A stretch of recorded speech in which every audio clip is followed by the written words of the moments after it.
Welcome back to Fox NFL Sunday. Young NFL fans probably don't know much about Bill Walsh, but they should. As the 49ers head coach, Walsh was an offensive genius. He changed the game forever, and he won 3 Super Bowl titles. However, Walsh now faces his toughest opponent yet, leukemia. Curt Menifee has more. You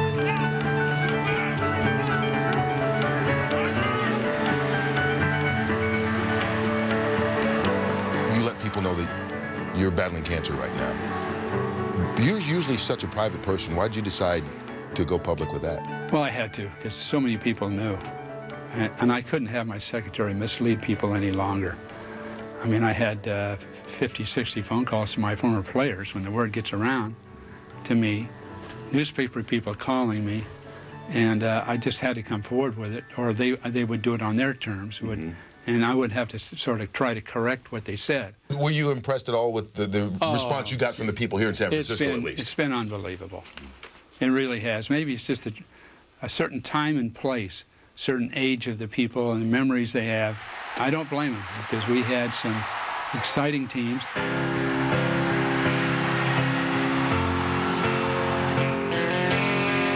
What do you think of the genius label? For me? For you.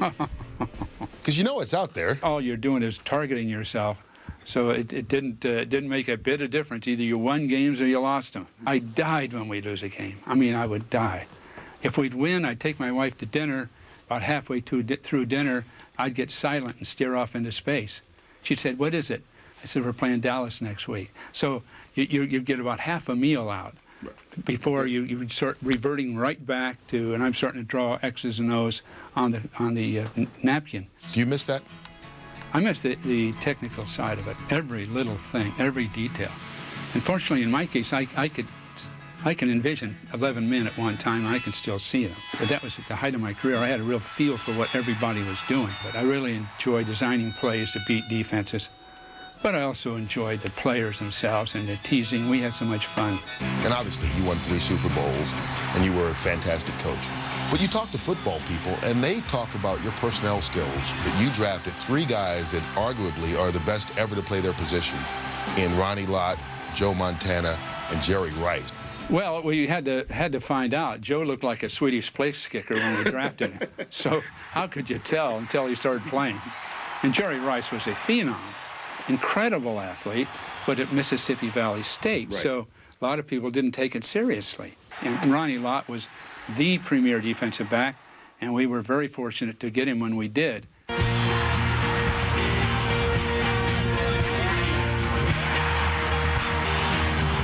I shouldn't have walked away to start with. We had won the Super Bowl. We had the best young team in football. And I walked away leaving a Super Bowl. But I could have stayed in and won more Super Bowls. I wish I'd have done that. Really? But I don't lose sleep over it, you know. But I do think another year or two would have been right at the top of my game and the team's game. When you look back on your days in football, both in college and at the NFL, what is it that you take the most pride in? Well, from winning, but more importantly, the great players that we produce over a period of time. I could just name off, and many of them are almost Hall of Famers, but it was really a marvelous group of players. We had a Camelot football team. A terrific job done by Curt Menifee and the crew on that piece. And Howie, I'll ask you one point to be made about Bill Walsh, a guy who was originally hired by Al Davis as a defensive coach, by the way, revolutionized the passing game, and all those Super Bowls that have branched off that coaching tree. Well, like the man sitting next to me, Bill Walsh knew how to build a franchise.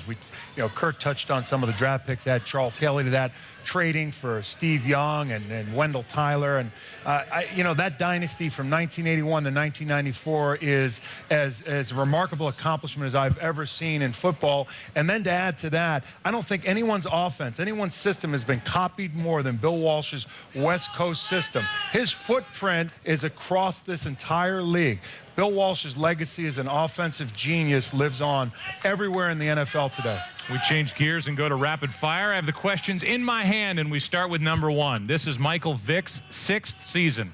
Have the Falcons seen enough of him, and should they seriously consider trading him?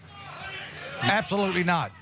I know you love Matt Schaub. Take Matt Schaub, trade him for some receivers and some supporting cast. Michael Vick's the most exciting player in the NFL. A voice of reason. Well, just for argument's sake here, why not put the other kid in? He will run the offense better. He will drop straight back. You will bring in the entire 53.5 yards. What offense, though? You got an offensive coordinator that's not putting this kid in Howie, they had to adjust this offense because Mike better on the move. Number 2, last Sunday, Giants rookie defensive end Matthias Kiwanuka was heavily criticized for releasing Titans quarterback Vince Young too soon, apparently fearful of being penalized for roughing the passer. Howie, what is your feeling on what transpired last Sunday? I understand the goal is to protect the quarterback, and I'm all for that. But, the thing is this. The rules as they're stated now on the books are numerous and subjective. And in my mind, they're compromising the integrity of the way the game is played. If the rules are going to stay the same moving forward, then you need to bring in a new rule, a new in-the-grasp rule. When one defender, like Matthias Kiwanuka, has the quarterback wrapped up, the whistle's blown. If, in fact, your goal is to protect the quarterback. I don't agree with both. No, he let him go too soon. Hug him like I hug Rhonda. Just hug her and don't let her go. Oh, don't be sucking up to Rhonda. You know what? They changed the rule because of a hit that Turkey Jones had on me. Yeah. But I'm a firm believer in this. This is football. Hit him, hold him, smash him, bang him. And we're Come on, still feeling the we should post-hit be trauma. past this. Hit these guys. He let him go too soon. The Bears are going to be in the playoffs, Terry, for sure. What's the harm of playing Brian Greasy for a couple of games to see how he does? Well, the kid they've got in there right now, Rex Grossman, is still a young puppy. He needs to play as much as he can. Still a little bit too inconsistent. Let him play out the season. Brian Greasy, don't forget, it's on his fourth team. One man's rags, another man's riches. Greasy right where he ought to be on the pitch. Experience eliminates the inconsistencies. Wow. Howie, we stay with the Bears. If Rex Grossman got in your grill and cursed you out like he did the last time the Bears faced the Vikings, would you retaliate? You know what? I think the mistake, I saw the Rex Grossman interview this week. He talked about how from the minute he walked on the field, the fans in the Minnesota stadium impacted him, getting on him. The defensive backs talking trash to him, got in his head. What kind of message is he sending out to the next opponent? I don't get it. Rex Grossman, too much information. Right. Golly, Rex, come on, man. Don't let anybody know that you get in your head. That's a no-no. And I don't want to get in that head. Nobody ever gets in your head. Yeah. Oh, no, that's just, you know what? That's just uncalled for. Yeah! Hey! It's a lonely place inside there, Jimmy. Only one Cowboy player came to the defense of cut kicker Mike Vanderjagt. Can anybody guess who it was? T.O., baby. He didn't get it. Question number 10. We were in New England last Sunday when Tom Brady deked Brian Urlacher. Was that the best move we've seen since Jimmy Johnson on the dance floor? Hey. If you've ever seen Tom Brady run in practice, and I have, that is pretty impressive what he did. Yeah, real quick, we heard it from Jay Glazer earlier. Eli Manning did not talk in that players-only meeting. Did that surprise you? Oh, what's he going to say? I don't. I'm not surprised. I'm not surprised that either Eli or Bryce I threw an interception. What's he going to say? You know what? He's not a talkative guy. Neither is Plaxico Burr. I can't wait to go down on the field. Up next, last-minute news from around the league. But first, Atlanta's Fred McCrary, for some reason, has Phil Collins on his mind. That wasn't nice. To the zone, baby. Zone. Phil Collins say, I can feel it coming in the air tonight. Welcome back to Giant Stadium, where later today the Cowboys battle the Giants for first place in the NFC East. The Texas Instruments DLP Ultimate Picture Cam will bring you amazing shots from above all the action. DLP, it's amazing. The Chicago Bears can clinch the NFC North today with a win over Minnesota. That game begins our 2-minute drill. Moose, it's all yours. Thanks, guys. Well, a couple of key injuries to update you on. Chris Harris gets the start at strong safety for the Chicago Bears. And for the Minnesota Vikings, Pat Williams will play today. That's key for their run defense. And Jason Whittle and Mike Rosenthal will start at offensive guard and offensive tackle. Well, the weather today could be a factor in getting Rex Grossman to play a little bit conservatively. Wind should be blowing a little bit today. Not so many chances to get the ball down the field, but they will take their shots. And for that reason, I'm going with Bernard Berrien as my fantasy pick of the day. Now let's head up to J.C. Pearson in New England. Good news for Detroit. Kevin Jones will start today and should give this Lions offense a much-needed boost. I don't know if it'll be enough, though, because Tom Brady and the Patriots have beaten the 3 other NFC North teams by a combined 83-20. Should be more of the same here today. That's why Tom Brady is my fantasy pick. Now let's go to Brian Baldinger in St. Louis. We start today off in St. Louis with a mental injury. That too, Matt Leinart, whose USC Trojans were beaten by the rival UCLA Bruins yesterday. He said he will recover in time to play today. But my fantasy pick is the tailback of the St. Louis Rams, Steve Jackson. That's the story here in St. Louis. Let's go to Bill Maher standing by in New Orleans. Here in New Orleans, the #1 ranked offense in the NFL for the second week in a row will be without Marcus Colston. Devery Henderson takes his place. So to stop this team offensively, what do? You want to keep them on the sidelines. And to do that, you have a heavy dose of my fantasy pick, Frank Gore, running all day long to keep that Saints offense on the sideline. That's it here from Nolens. Let's go up to our nation's capital and Tim Ryan. All right, here in Washington, a great day for football for the Redskins defensively. Coming off their best defensive effort, they'll be shorthanded today without Sean Springs. He came out for warm-ups, complained of a tight hamstring, was deactivated for this football game. One more reason why Michael Vick will be my fantasy pick today for Atlanta. Now let's go to Joe Buck. He's in New York. Timmy, thank you very much. Microsoft People Ready matchups are the matchups to watch today. Jimmy. Rex Grossman's going against Minnesota's 30th ranked pass defense. If he can complete some passes without throwing interceptions, it'll be a good day for him. Mine is Brandon Jacobs, big halfback from the New York Giants. Very big, very physical, runs high, versus the guy who I think is the most physical safety in all of football, Roy Williams. 2 trains on 1 track. They'll lock up at some point today. 49ers traveling to play against my New Orleans Saints. Frank Gore down there, average 168 yards. Will Smith, a fine defensive end for the Saints. He's out. Seminole middle linebacker, broken arm. Saints have got to stop the run. To save your hair. To find out more about today's matchups, log on to foxsports.com/peopleready. That's foxsports.com/peopleready. A great gift for the holidays. Yeah, a fantastic stocking stuffer. It's the new Fox Sports Master video game. The Sports Master video game. The guys are going to hand them out. It's loaded with stats and facts. More than 400 multiple choice questions, so go get one.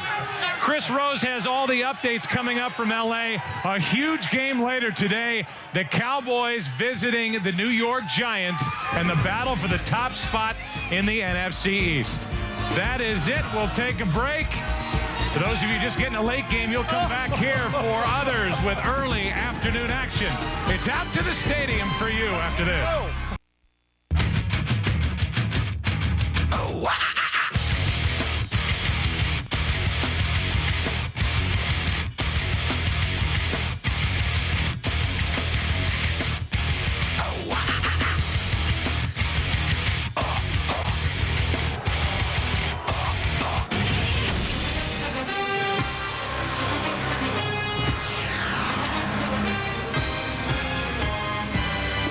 The Chicago Bears take the field, still very much the class of the NFC, taking on the hungry Minnesota Vikings, their longtime division rivals, on a wintry December Sunday at Soldier Field in Chicago. The Minnesota Vikings taking on the Chicago Bears.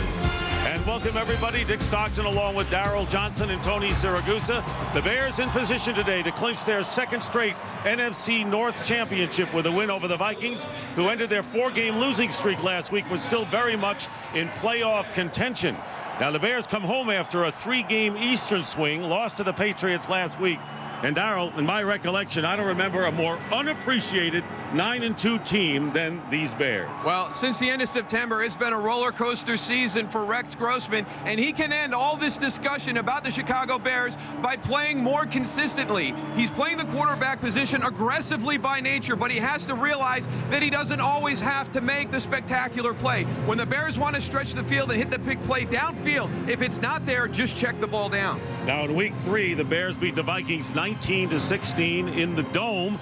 And of course, that was then. This is now. What do you think of today's matchup? Well, they have all the ingredients for success in today's game, and it really starts off with the way that they approach it. They've got to get Chester Taylor involved, and I know all of this is going to sound like football cliches, but they can't turn the ball over early and give the Bears offense a short field and fall behind. And everybody who plays against Brad Johnston says he does a great job of managing the game. He takes what the defense gives you, and I think the elements today could play to his strengths the way he plays the quarterback position. And for more on this game, let's head down to the field in a bundled up Tony Siragusa. Thanks, Moose. You know, the big question here in Chicago, everybody keeps asking, is this Chicago team good enough to win the Super Bowl? Yes, they are, in my opinion, but it all rests on one guy's shoulders. That's Rex Grossman. In my opinion, he needs to stop freelancing and forcing balls, because turnovers will kill this team. Rex, my word for you today is patience. Be patient, wait for your opportunities, and you can start packing for Miami. Tony putting a lot of burden on the QB. Coming up, it'll be the Vikings and the Bears.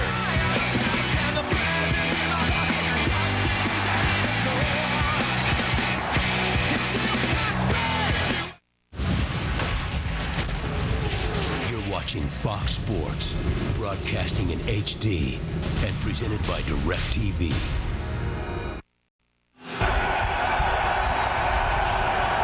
The majestic sights and sounds of the flyover on a beautiful cold day in Chicago. A huge snowstorm on Friday in this city.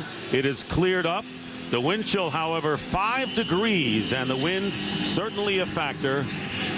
And the forecast, lots of cold, but we have sunshine as well. The Bears have won the toss, and they will get the ball first. Ryan Longwell kicking off. Rasheed Davis on the short kick, picks it up at the 14. And Rasheed Davis is hit hard, and a scramble and a fumble on the return at the 30-yard line. And no official call yet. Recovered by the Vikings. And it was Cedric Griffin who forced the fumble. And the big break right off for the Minnesota Vikings here. Here comes number 23, Cedric Griffin. Now he's got the starting job at quarterback because Mike Tomlin said he plays the game violently. And there you see an example of it right there. Unblocked, comes tight around the corner and just takes Rasheed Davis off his feet. He's got to do a better job of covering up that ball, too, man. That ball was hanging out there. Well, in this kind of weather, we can expect a lot of that. Turnovers a big factor. Let's see if the Vikings can capitalize. And on first down, Brad Johnston, the veteran, savvy quarterback, although not mobile, completes an underneath pass to Chester Taylor and a gain of 2 yards. So the veteran Brad Johnston, who is now playing in the coldest game he has ever started at 18 degrees. But as Daryl pointed out, he could be ideal in this kind of climate and leading the team. And of course, has something that Rex Grossman wants badly, and that is a Super Bowl ring as he led Tampa Bay to a championship. Brian Urlacher and company, staunch defensively, 2nd down and 8. Flag is down, and the play is blown dead on the handoff, and a false start call against the Vikings. Tony Correnti, he's bundled up as well. False start, offense, number 65. 5-yard penalty, remains 2nd down. Jason Whittle for the false start, the offensive line, and Whittle and Rosenthal again starting on the right side. And I really feel that they're at their best offensively when they get Chester Taylor involved. They've got Jim Kleinsasser, Jermaine Wiggins, both tight ends. By that lineup, you expect them to start pounding this ball a little bit at the start of the game. And Troy Williamson, who was hot early and has had a lot of drop passes, inactive for this game. As a result of the penalty, 2nd down and 13. Against the pressure, and this pass in traffic is knocked away. They wanted to go to Kleinsasser and defended downfield by Chris Harris, the strong safety. So let's look at the Bears defense, number 1 in just about every category. Haven't had many sacks lately, but that could change today. And one of the other areas that they haven't generated a lot of sacks is from the linebacker level. These guys not getting a lot of pressure on the quarterback, but a very solid group. And already the big play made in the secondary. Chris Harris starting at strong safety for Todd Johnson. It'll be 3rd down and 13. The ball at the 34-yard line. And the pass blocked Taylor over the middle. So Brad Johnson getting the pass rush and feeling it against the cold. Adewale Ogunleye coming on strong, so that'll bring up 4th down. Well, we talked about the recipe for success for the Minnesota Vikings against the Chicago Bears. They get the early turnover, get great field position, and end up losing 3 yards on the drive because of the pre-snap penalty. So a golden opportunity wasted for a quick start by the Vikings. And you wonder how many breaks the Vikings are going to get in the turnover department today. So Chris Kluwe back to punt. And the very dangerous Devin Hester, and very alertly, Kluwe does a great job of getting the kick off after losing the ball, and he couldn't ask for more than that, although there's a penalty flag thrown back on the 30-yard line. Yeah, there's got to be somebody downfield early with the mess up in the mechanics between the center and the punter. Exactly right.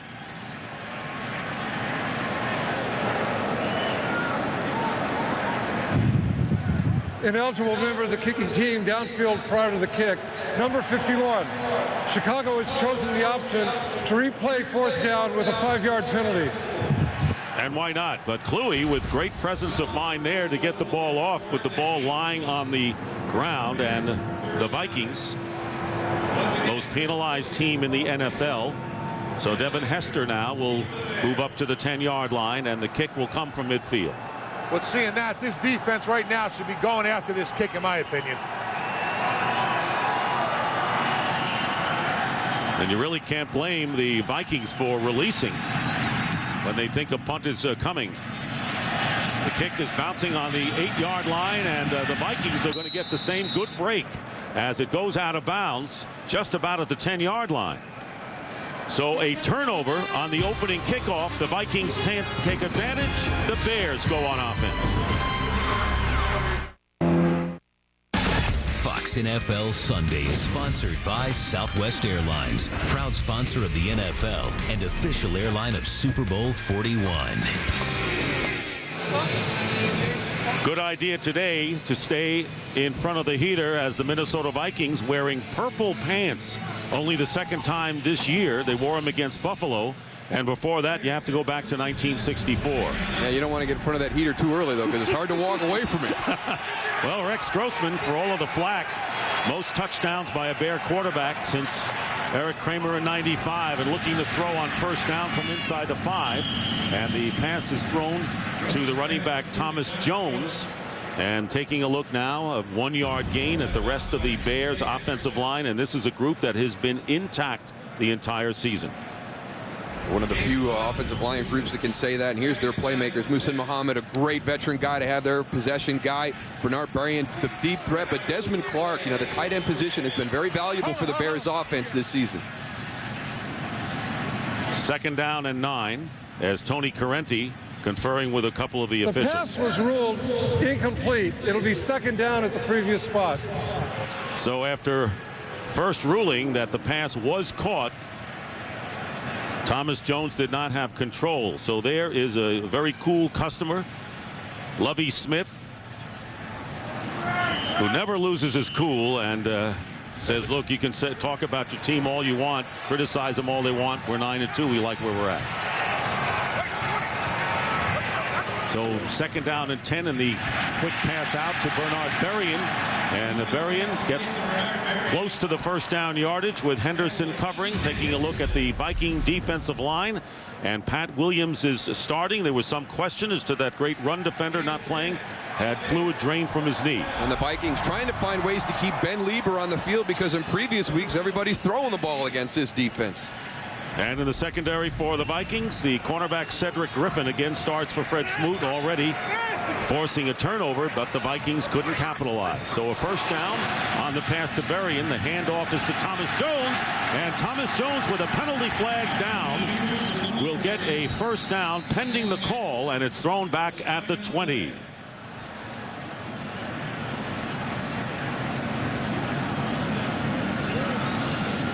Well, the Bears are offside. Defense, the nose tackle. This penalty is declined. The result of the play, 1st down.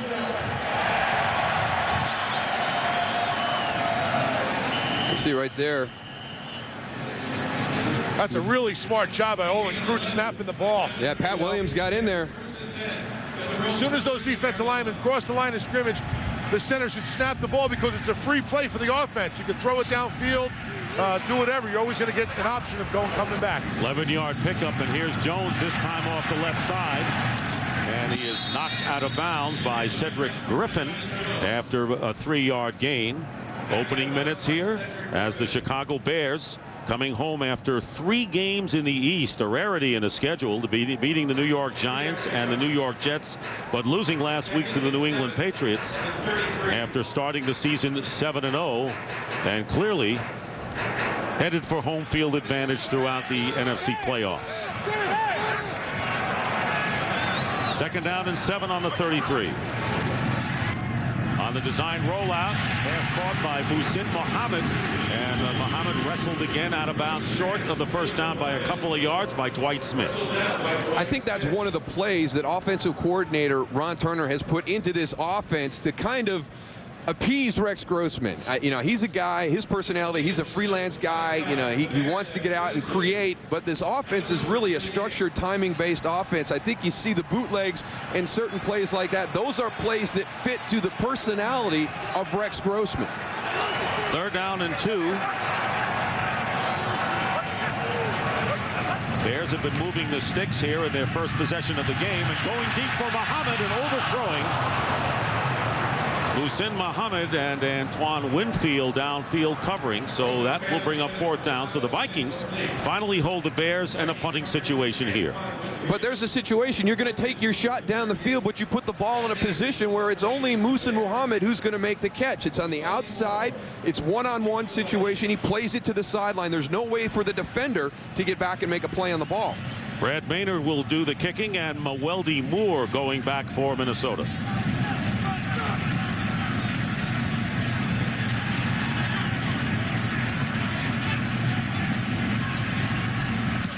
Long count, and a pretty good kick in this cold. Maweldi Moore back inside the 15. One defender missed him, and a flag goes down, and Maweldi Moore is still on his feet.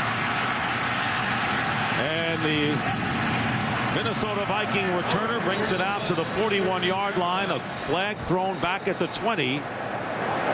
And Daryl McClover wrapping up Moore, and the penalty appears to be against the Vikings. Moore just realizing that he might have given a fair catch signal.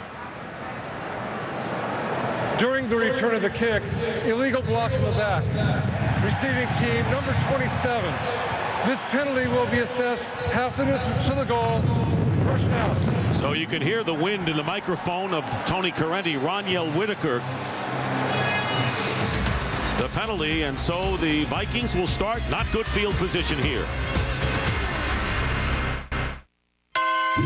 Holiday greetings from Budweiser.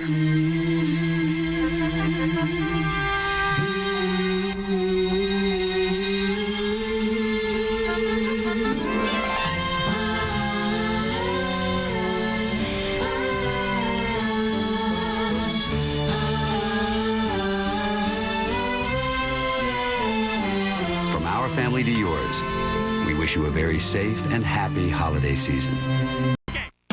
Fox NFL Sunday is sponsored by Budweiser. Bright, crisp, clean, pure. This is Budweiser. This is beer. And the Vikings will start where the Bears began, at the 9-yard line. Brad Johnston said the biggest asset that the Bears have, the ability to strip the ball. They're an opportunistic defense, as everybody knows.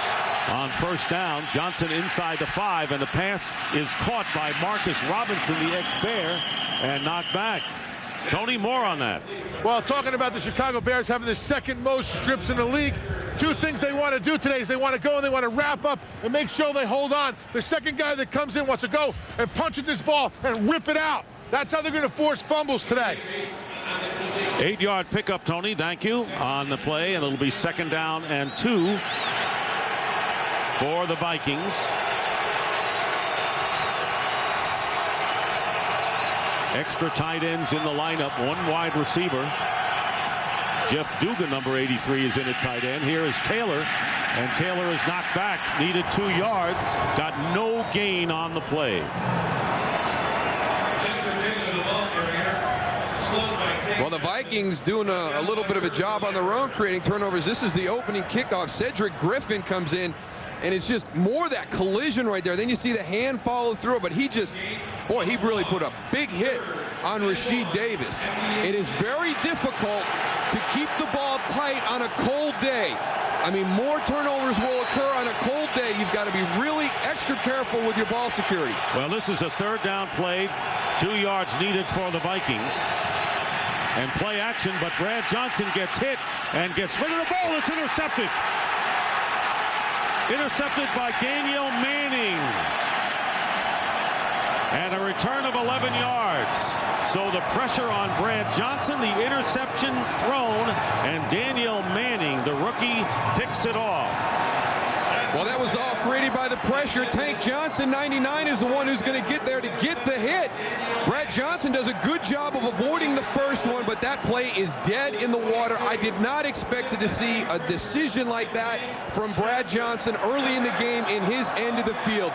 Very little chance for that play to be successful, and this is the result when you try and force something on the Bears. After a slew of interceptions and fumbles early in the year, had not thrown many in the last couple of weeks as Thomas Jones goes straight ahead for about a yard. And Brad Johnston in the last 2 games only 1 interception, and now the Bears threatening as we send it down to Tony. Just watching Brad Johnston on that play, when he threw that ball, he didn't have a lot of zoomph on it. And the ball sort of floated away. The wind is definitely a factor if you're not going to have enough gas on those balls today. And Manning with his 2nd interception of the season. 2nd down and 10 for Chicago. Rex Grossman going deep, and it's off the hands, incomplete to Desmond Clark, the tight end, and covered well downfield by Antoine Winfield. All right, you just saw Desmond Clark. He's in double coverage. Watch the double move at the top by Muhsin Muhammad. Slant and go. He's got Cedric Griffin to bite. He is wide open. There's an opportunity. If Rex Grossman is playing this game aggressively at the position, that's a bad decision. He threw the ball into the middle of the field to the tight end, which gave plenty of time for the safety to get over the top. On the other side of the field, with a double move called, he missed Muhsin Muhammad wide open in the end zone. 3 wide receivers line up for the Bears, and Berrien is to the bottom of your picture. 3rd down and 10 on the 22, and here's Grossman again to throw, and he throws it right into the hands of a Viking defender, and the interception brought back, and that was Napoleon Harris. And the crowd booing, and all of a sudden we have 2 quarterbacks who are throwing the ball, not running the ball in the cold, and both are being affected negatively. Fox NFL Sundays, sponsored by Ford Shelby GT500. Bold moves, they happen every day. By Samsung, the official HD TV of the NFL. By Fidelity Investments, smart move. And by K Jewelers, every kiss begins with K. Napoleon Harris with his 2nd interception of the year, so the Bears give it right back after getting a good opportunity there. Each team has had a chance. We've already had 3 turnovers in this game, and now the Vikings come out 1st down at the 22.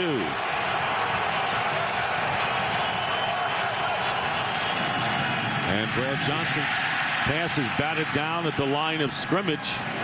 Both of these teams are pass happy so far. Yeah, unbelievable. Watch what happens here. Napoleon Harris, number 58, he's the guy that's going to make the pick, but I want you to watch. He kind of comes behind the umpire and then drifts back in. I don't know if Rex Grossman lost sight of him, but I mean, he is right in the throwing lane.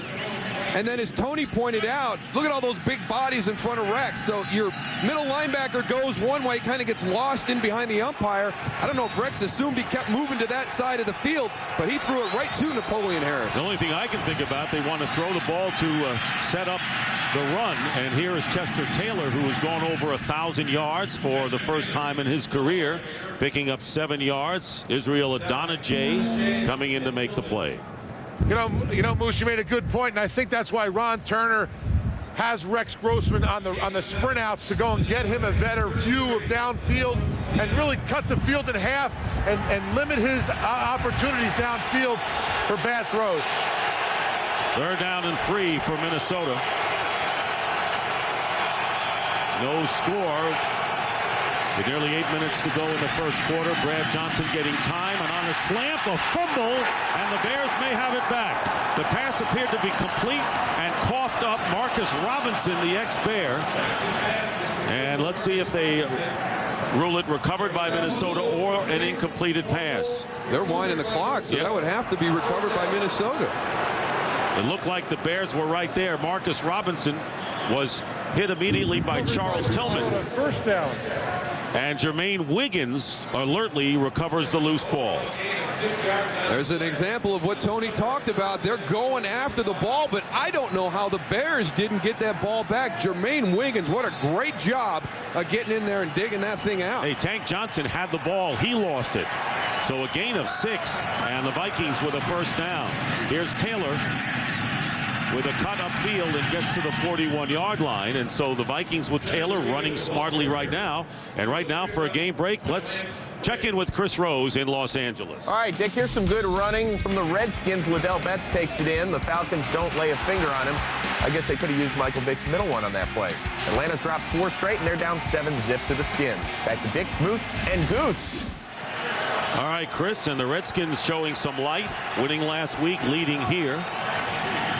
Second down and 4, and here is Taylor running for the first down. So looks like Minnesota is going back to the bread and butter running game, and Chester Taylor picks up 6 yards. Chris Harris makes the tackle near midfield. Well, they're not going to back off their running game. Some of the teams that have played Chicago, they kind of get away from some of the things that they do best. I think that Minnesota's offense, when they've been successful, it's really featured Chester Taylor. They come out and they pound the ball. They've gotten into trouble where Brad Johnston has thrown 35, 40, 45 times during the course of a game.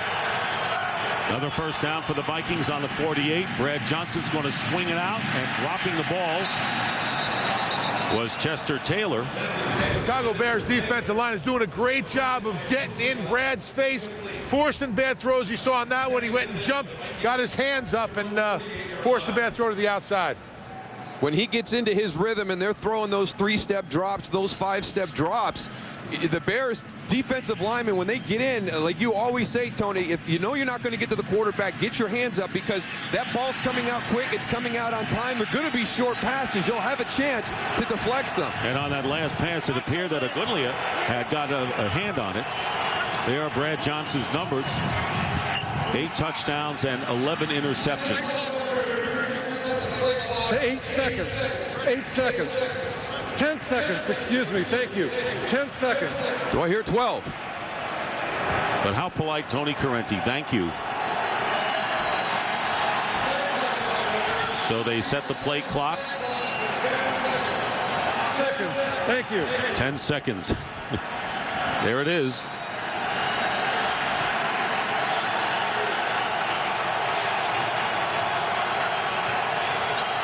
Four wide receivers. Seatric Faison, the back, and brings it out into Bear territory. And a 4-yard pickup. Agulia making the tackle on Faison. And of course the fullback position left open with the loss of Tony Richardson, suffering a broken arm 2 weeks ago. 2-yard pickup.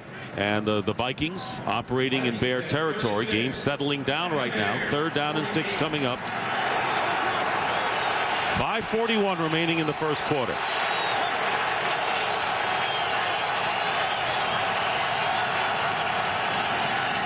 Play action. Here come the Bears, and down goes Brad Johnston back at the 45. Another penalty flag is thrown in the secondary. Lance Briggs gets the sack. This could be huge. The Minnesota punting team is coming out onto the field right now. I think they could be heading back to the sideline. Holding. Defense, number 33. 5-yard penalty, automatic, first down. Costly penalty against Charles Tillman, and you're right. Kluwe's going to go back to the sideline, and the Vikings get a first down. You give the team an opportunity for more snaps. Charles Tillman, I don't know. 3rd down situation, giving people more opportunities. Maybe illegal contact. I didn't see a lot of holding right there. 1st and 10 at the 43-yard line, and of course the Vikings are a dome team playing outside in the cold, but it appears that the weather is an equalizer. Three wide receivers lining up to the right. And Brad Johnston carrying the ball, calling his number to the 40-yard line. Not sure if there was a mix-up, getting 3 yards on the play. Well, sometimes it's just the defensive front that you see. Look at that gap right there. That must be something that they have seen on film. But here comes Brian Urlacher right back into that area. So, hey, look at that. We got a big 4-yard wide gap right there. Let's just come up, tap the center, and go on a quick quarterback sneak. You got to realize you got one of the best athletes in the NFL that's on the other side of the ball. Ladies and gentlemen, you just saw a little bait and switch. A rare quarterback sneak for Brad Johnston. Here's play action again. Pressure on Johnston, and he's going to get hit from behind and sacked back at the 40-yard line by Alex Brown. No sack there. A 1-yard pickup. And right now, for another game break, let's go back to L.A. and Chris Rhodes. All right, Dick, you want to see a great effort? Watch Santonian Moss. He gets it up in between two defenders. And if they call this a touchdown, guys, Atlanta didn't challenge, and they're down 14-0. Back to Dick, Moose, and Goose. I think the Atlanta Falcons are a team in trouble here. Big trouble. Big trouble. It is slipping away fast. I tell you, Adewale Ogunleye is having a monster start to this game. He's been unblockable the last few passing attempts. They have put a tackle on him, a tight end. He is geared up today. And another penalty thrown. False start, offense, number 65. 5-yard penalty remains. 3rd down. So Brad Childress with backups, although they are veterans, in Jason Whittle and Mike Rosenthal, with Artis Hicks and Marcus Johnson on the inactive list. And they've got to block Ogunleye, as you pointed out, who has come in almost untouched thus far in this game. Well, they played well last week against Arizona, but that was against a defense that runs a lot of exotic fronts. And when you do that, you're trying to hide maybe some of the things that you can't do well defensively. This is a Bears team that knows exactly what they want to do. They've got great athletes, and right now, Adewale Ogunleye at that left end is giving Mike Rosenthal fits. In the shotgun, the pass caught but hitting immediately Mewelde Moore, and Lance Briggs all over him. Gain of 5 yards, and 4th down coming up. So we've already had 3 turnovers in the game. The opening kickoff giving the Vikings an opportunity in Bears territory, and then the interception thrown. And Daniel Manning, and then Henderson right in the middle with the Viking interception. So no score with under 3 minutes to go in the first. 4th down coming up, and Chris Kluwe will kick from practically midfield. Directional kicking toward the corner, and the ball bounces at the 20 and is down by the Vikings at around that area. So 2:31 to go in the first. Vikings and Bears, no score. We'll be right back.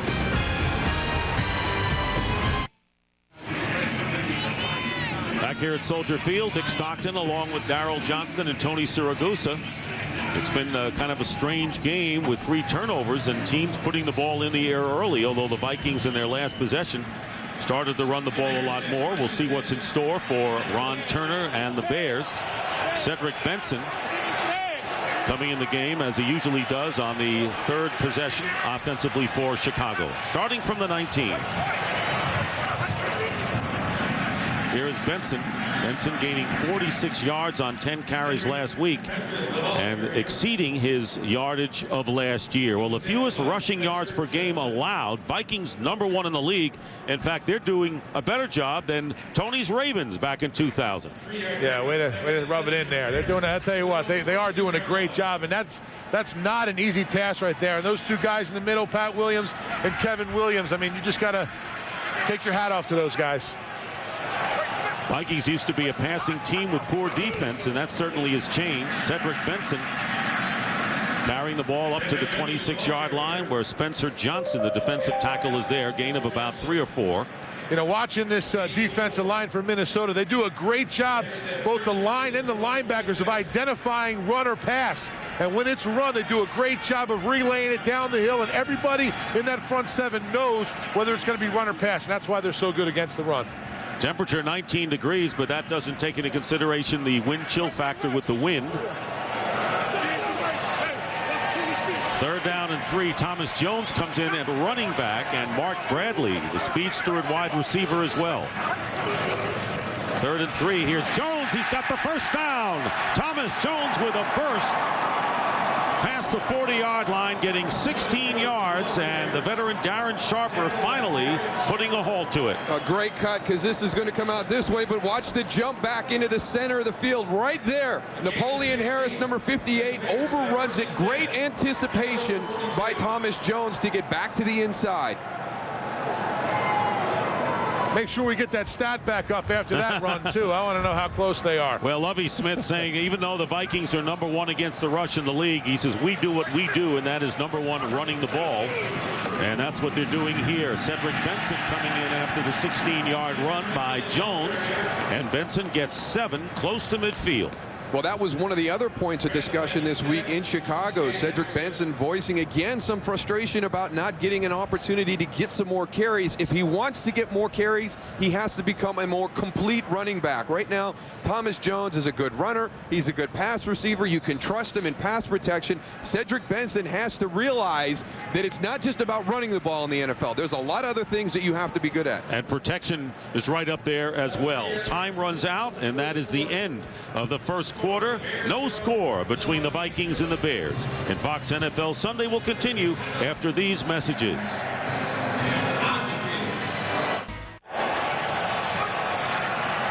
Start of the second quarter. 2nd down and 4 for the Bears. And Grossman stepping up, gets great protection and going deep. And the pass was picked off, and it's intercepted, burying the intended receiver, and Antoine Winfield couldn't play it any better, and it was Winfield who returned one for a touchdown against Grossman in their earlier meeting in week 3. He's making such poor decisions again to start this game. He had a wide open double move early that he didn't see, and now he's had 2 balls that have been intercepted. This one gets up, gets caught in the wind. Antoine Winfield is right there on the underthrown ball for the pick. And the ball's floating out there, and it's affected both quarterbacks. There's nothing like seeing every single moment live. Get your Chicago Bears tickets for the 2006 season. Call 847-615-BEAR or visit chicagobears.com. So another turnover, the 4th of the game, and the last 2 passes thrown by Rex Grossman have been intercepted. And the Vikings have the ball on the 7-yard line. Ryan Cook, a rookie from New Mexico, has replaced Brian McKinney at left tackle. So another injury up front for the Vikings. Chester Taylor, and Taylor close to the 10. Picking up 3 yards. Well, let's go back and look at the decision. Here's Cedric Benson. He's going to go into the flat. Here's Desmond Clark. He's going to hook up about 15 yards downfield. Both of these are better options for Rex Grossman. He continues to play too aggressively. Yes, it's one-on-one on the outside. You can take your shot. We saw him do that earlier. But the ball gets up, it floats, and it gets intercepted. Every play down the field doesn't have to end in a spectacular play. And in these conditions with this wind, downfield is not a good option right now. 2nd down and 8, and the pitch going to Taylor off the left side, and Taylor tackled from behind. And good aggressiveness by the Bears defensively. Lance Briggs, and a 2-yard pickup there, comparing the veteran Brad Johnson and the relatively inexperienced Rex Grossman with what they've done today. Well, the advantage should go to Brad Johnson, because everybody talks about he only takes what the defense gives you. He manages the game well. Rex Grossman, gunslinger, aggressive by nature. But right there you see Rex is at 0 and Brad's only at 12. I was really surprised by the decision Brad Johnson made earlier that led to the interception for the Bears. And the running game is where you want to be right now, apparently. 3rd down and 6. Mewelde Moore in at running back. A flag is down. The pass caught by Jeff Dugan. And let's see if there was movement on the offensive line by the Vikings. False start. Offense, number 62. 5-yard penalty remains 3rd down. And that's where Ryan Cook, the rookie who's forced up front, called for the false start. Well, they rotated him in last week. They're kind of going to that same offensive line set that was successful against Arizona. They take Mike Rosenthal out a little bit, put Ryan Cook in. But let me tell you what, what, Mike Rosenthal was struggling with Adewale Ogunleye. Ryan Cook will have to see how he does in that matchup. He might find himself getting a few more snaps today if he's doing a better job. So McKinney is back at left tackle, and Rosenthal is out. Here's Mewelde Moore, and hit hard, running right into Lance Briggs, who has been involved in many defensive plays thus far. Gain of 2, 4th down coming up, and the Vikings will have to kick from the end zone. Well, the defense does their job. Go out, create a 3 and out, get some good field position for your offense. But boy, Rex Grossman, you need to start making some better decisions. Devin Hester, who has returned 2 punts for touchdowns this year, and this kick is going to bounce inside the 40. Hester at the 45. Here's Devin Hester breaking a couple of tackles. Only the kicker to beat. He can't do it. Hester in for the touchdown. His 3rd of the year. What a great job of setting up the wall and going back and finding your guys. Unbelievable. Back-to-back weeks, the Vikings have a return on him for a touchdown. Last week, the opening kickoff by J.J. Arrington. Watch the poor tackling and the poor... Look at this. I mean, are you kidding me? How does this guy end up going all the way for a touchdown? Keep him on your downfield shoulder. Wrap the guy up. That's unbelievable to have a 4-on-1 situation. You've got the punt returner, 4 guys on your coverage team standing right there, and they can't get him tackled. And Robbie Gould for the extra point, lining up. And the Vikings special teams have been solid against that kind of thing. Gould with the extra point, and the Bears lead 7-0. So Hester with his 3rd punt return for a touchdown. Don't forget the field goal miss returned 108 yards. Fox NFL Sunday, sponsored by Citizen Watch, by MasterCard, by Microsoft, software for the people-ready business, and by Chevrolet, America's brand, Chevy, an American revolution. The Bears on a special teams touchdown. Devin Hester, and he's made a habit of this. What a great performer he has been, tying the NFL rookie record with the 4th return touchdown this season. 3rd punt return for a score, and of course after the missed field goal against the Giants, a pivotal play in Week 10, tied Nathan Vasher's franchise record by returning it 108 yards after decoying the Giants. And a very big part of the Bears' victory there. Robbie Gould kicking off, and Bethel Johnson on the short kick at the 14. And the former Patriot juking his way, looking for running room. And he gets some extra yards and goes out of bounds after crossing the 40. Good return by Johnson. We'll be back. The other Johnson, Brad, goes in.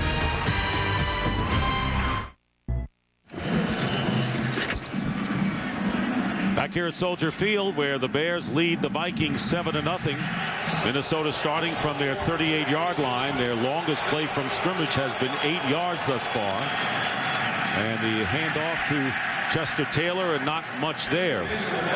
Well, the good teams find a way to win, and in a game that has been filled with turnovers thus far on both sides, that special teams play, and a huge one to give the Bears the lead. Well, one of those phases that everybody forgets about, and there's been 2 big plays today. Minnesota, the opening kickoff, knocks the ball loose. They've got a short field. They can't take advantage of it, but Devin Hester, just a great individual effort. He made a good job of even getting up and fielding that punt, but then the effort to get it back for a touchdown, breaking some tackles.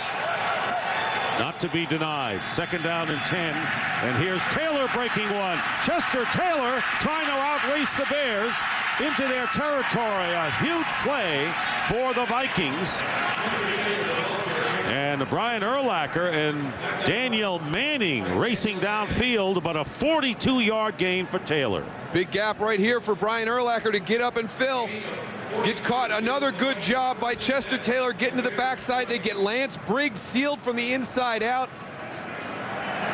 Chester Taylor, what a great pickup and a great guy to build your offense around. Brad Childress, when he was with the Philadelphia Eagles, would play against the Baltimore Ravens in the preseason. He'd known about Chester Taylor for years. When he came up here, that was one of the first moves he made. 136 yards and a touchdown last week against Arizona. And here's Brad Johnson in the pocket, going to break down soon, and trying to throw it underneath to Jermaine Wiggins, but a flag is down. And Brian Urlacher. Personal foul, roughing the passer, defense number 54. Flexed his arms and shoved him to the ground. This penalty will be assessed half innocence field goal, automatic first down. All right, you know, if you have to say he flexed his arms and shoved him to the ground, keep the flag in your pocket. You got to be kidding me with that call. I mean, we saw a game lost last week when Matthias Kiwanuka for the Giants had Vince Young in a sack and let him go. And the Tennessee Titans ended up winning that game. It could be the demise of the Giants season. They have got to get a handle on the way they're calling the roughing the passer penalties. That's ridiculous. They protect the quarterback enough. A guy cannot stop in midair going after a quarterback and not hit him. First and goal, and Chester Taylor is stopped in his tracks by the linebacker Hunter Hillenmeyer for no gain. And Tony Correnti came into the production truck, and we talked to him about that very thing before the game, Daryl. Yeah, and the big thing, I mean, the one that you can't really argue with them about is when they come in and they lower their head. It's the crown of the helmet. Any shot to the quarterback's head, I'll even buy the knee and below. But when you start having to say he flexed his muscles and shoved him to the ground, I mean, come on, what are we playing out here? Second and goal at the 9. Johnson handing off to Taylor, and Taylor getting to the 5-yard line. So a big defensive penalty on roughing the passer, questionable against Brian Urlacher, giving the Vikings life. Third down and goal coming up. Now, we talked about Minnesota playing the run. The Chicago Bears defensive linemen need to go and get some penetration and define the rushing lane for these linebackers. Right now, Brian Urlacher's having to go and guess where the guy's going to cut back. These defense linemen need to get upfield and penetrate. It'll help them out a lot with this rush.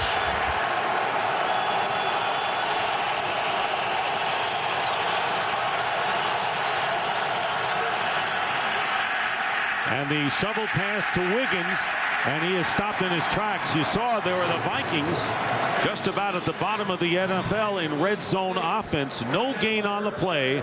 Fourth down upcoming. Well, you got to have this play develop a little bit longer. It's tough to run when it's that quick. You got everybody there. Brian Urlacher does a great job fighting through a block, getting back in to make the tackle. But, you know, the shovel pass, you got to kind of stretch it. You got to get out a little bit farther, then flip it. That's a heck of a job by Jermaine Wiggins making that catch. So Ryan Longwell, and that's exactly why the Vikings acquired him. Former Packer to kick in the cold weather. This will be a 23-yard attempt to put the Vikings on the scoreboard, and the kick is good. So the Vikings have to settle for 3. The Bears lead it, though, by 4. Up.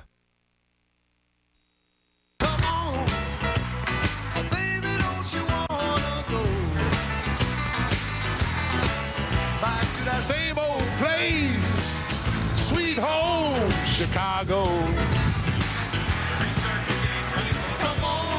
Come on. Well, he can sing in the cold. We know that.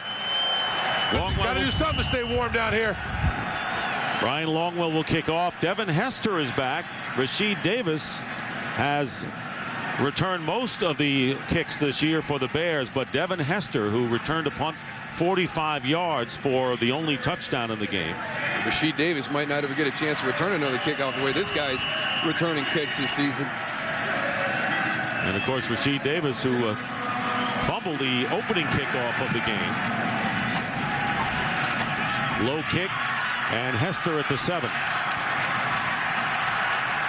Good return by Devin Hester as he brings it out close to the 34-yard line with 8:48 to go. So talking to Lovie Smith, he said, I've never seen a quarterback with a 9-2 record, maligned as much as Rex Grossman, but already today he has thrown 2 interceptions, 3 last week against New England. Well, he's his own worst enemy right now, and everybody has talked to him during the course of the week. I know this for a fact that they have stressed to check the ball down. You don't have to be spectacular every time we try and stretch the field. He's just making very poor decisions right now. Cedric Benson moving the pile nicely, picking up nearly 8 yards on first down. It's week 13, guys, and by now Rex Grossman should know that his defense is good enough to win. All he has to do is be patient. We talked about it in the open, and today you see it. He's not being patient. He's not waiting for his opportunities. He's forcing the ball. He's making dumb decisions. Man, if he just relaxes a little bit and takes his time, this team could be unbelievable.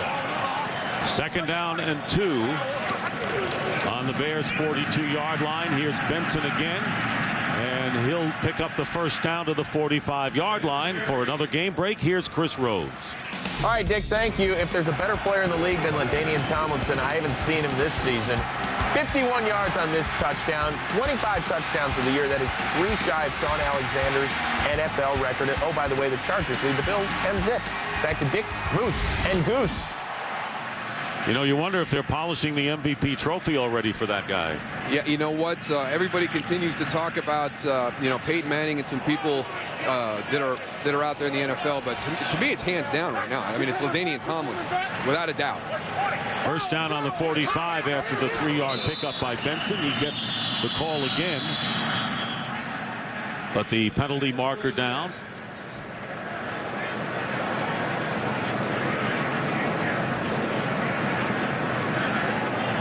False start, offense, number 63, 5-yard penalty, remains first down. Right guard Roberto Garza, so marked 5 yards off for the Bears.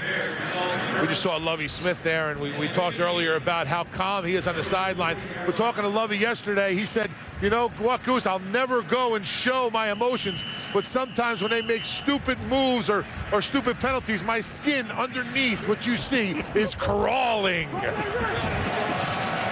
You gotta love that he said that. I love your dramatics. Crawling. First down and 15. And here's Benson breaking a tackle. Darren Sharper trying to hold on. Not before Benson gets to midfield. Picks up 10 of those yards back. There's no denying that Cedric Benson is a very physical runner. I mean, they had an opportunity. They got a blitz coming right up the middle. They're running a draw right into it. And he takes a big shot. He's coming off the field right now, holding his arm funny. Let me tell you what, that guy packs a wallop when he's got the ball. Benson averaging over 5.5 yards per carry thus far. Thomas Jones replaces him. 2nd down and 5 for the Bears at midfield. And Grossman falls down. Get up. And obviously got his feet tangled with his center, Olin Kreutz.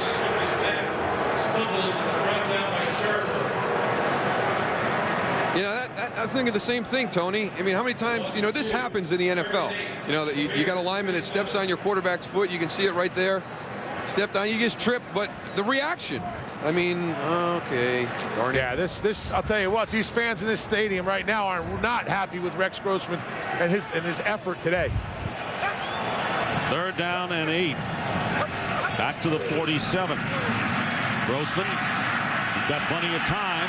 That time's running out, and his pass thrown underneath to the tight end Desmond Clark is incomplete. 4th down coming up, and now the crowd expresses their displeasure with Rex Grossman. And they've never been happy with a lot of the quarterbacks here. Remember last year there was disenchantment for Kyle Orton after he had run off 8 straight victories. So. A little bit different scenario, though. A little bit different. Kyle was holding down the fort, but here's the thing that Rex has to learn. Guess who's coming onto the field? Your punting team, not your defense. You didn't throw a pick. You didn't give somebody a short field. Kick the ball, let your defense go out, establish field position. Brad Maynard. Noeldy Moore calling for the fair catch. Lets the ball bounce, and the Bears will down it inside the 5. So once again, a long field coming up for Brad Johnson.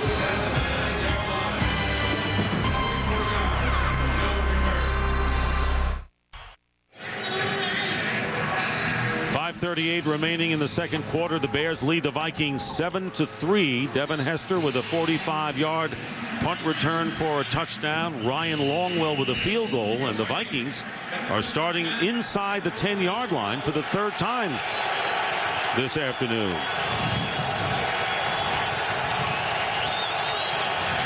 Chester Taylor getting the call again, off to a good start.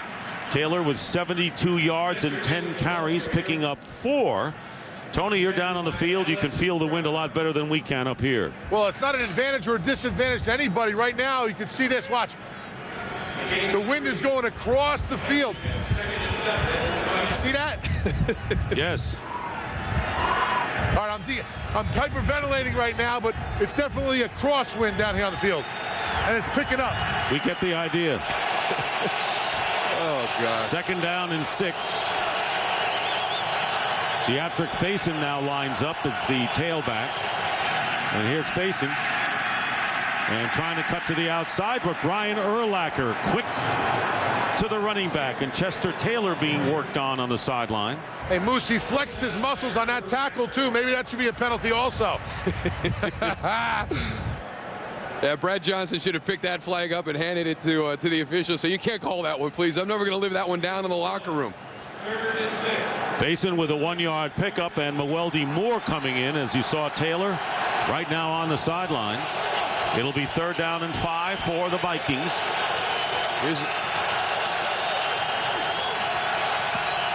Movement going on. Brad Johnston's pass caught by Mewelde Moore, and Moore trying to climb his way to first down yardage, and very close. They mark it the imaginary line. That is not official, the yellow line, and it appears that the Vikings are short of it.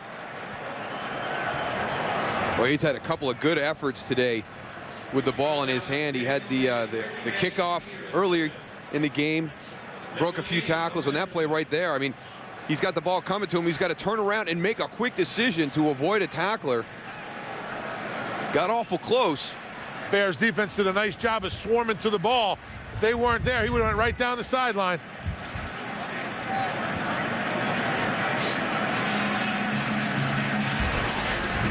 Now watch the catch right here. Now watch the defender coming in. He just turns around, plants. Look at that. And up and over Charles Tillman. And there's that pursuit that Tony talked about. Kept him from getting that first down. So they had the measurement. It appeared to be short. 4th down, and Kluwe will come in to punt.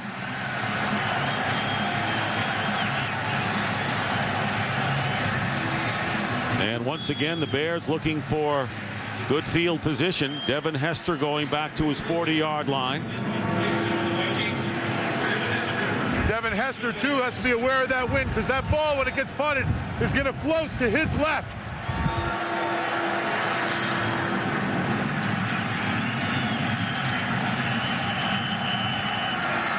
And you can see, Tony, you're exactly right, with the breath of the players all going off to the right in that direction.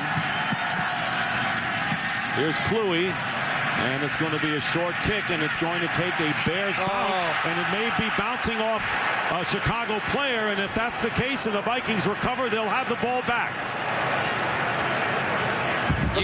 You got to make a call. You got to make a call. You've got other guys that can see the ball. You've got 2 guys on the outside working. They're blocking the forcer on the outside. The people on the punt return team have got to let those guys know that the ball is going to land near them. You've got to call. You work on it during the course of the season. And this is going all the way back to preseason. First down. So it took a weird bounce off of a Bears player, and the Vikings have it again. Well, Devin Hester, he's going to start. He's trying. He's not going to get it. I'm not going to get it. But the guys on the outside are blocking the forces. Now there's got to be a verbal call. You've actually got to start yelling whatever that signal is to the guys on the outside that have their backs turned, that the ball is right near them. Ben Lieber recovered the ball that bounced off a Bear special teams player. Chester Taylor back in the lineup and getting the call on first down, and he is wrapped up after no gain by Lance Briggs. Here's these guys. They're on the outside working hard. They've got their backs turned. There's the ball. I mean, it bounces right next to him. Dante Wesley, he doesn't know that the ball is right there. The guys that are coming from the inside out have got to make that call so he can get out of the way. And that's exactly what the Bears are talking about over on the sideline as we wind down to 3 minutes remaining in the first half. No offensive touchdowns in this game. Bears are up by 4, but the Vikings with a break. Trying to get something going. 2nd down and 10. Brad Johnson pump fakes. He has a receiver wide open, and it's Marcus Robinson who had beaten his defender downfield.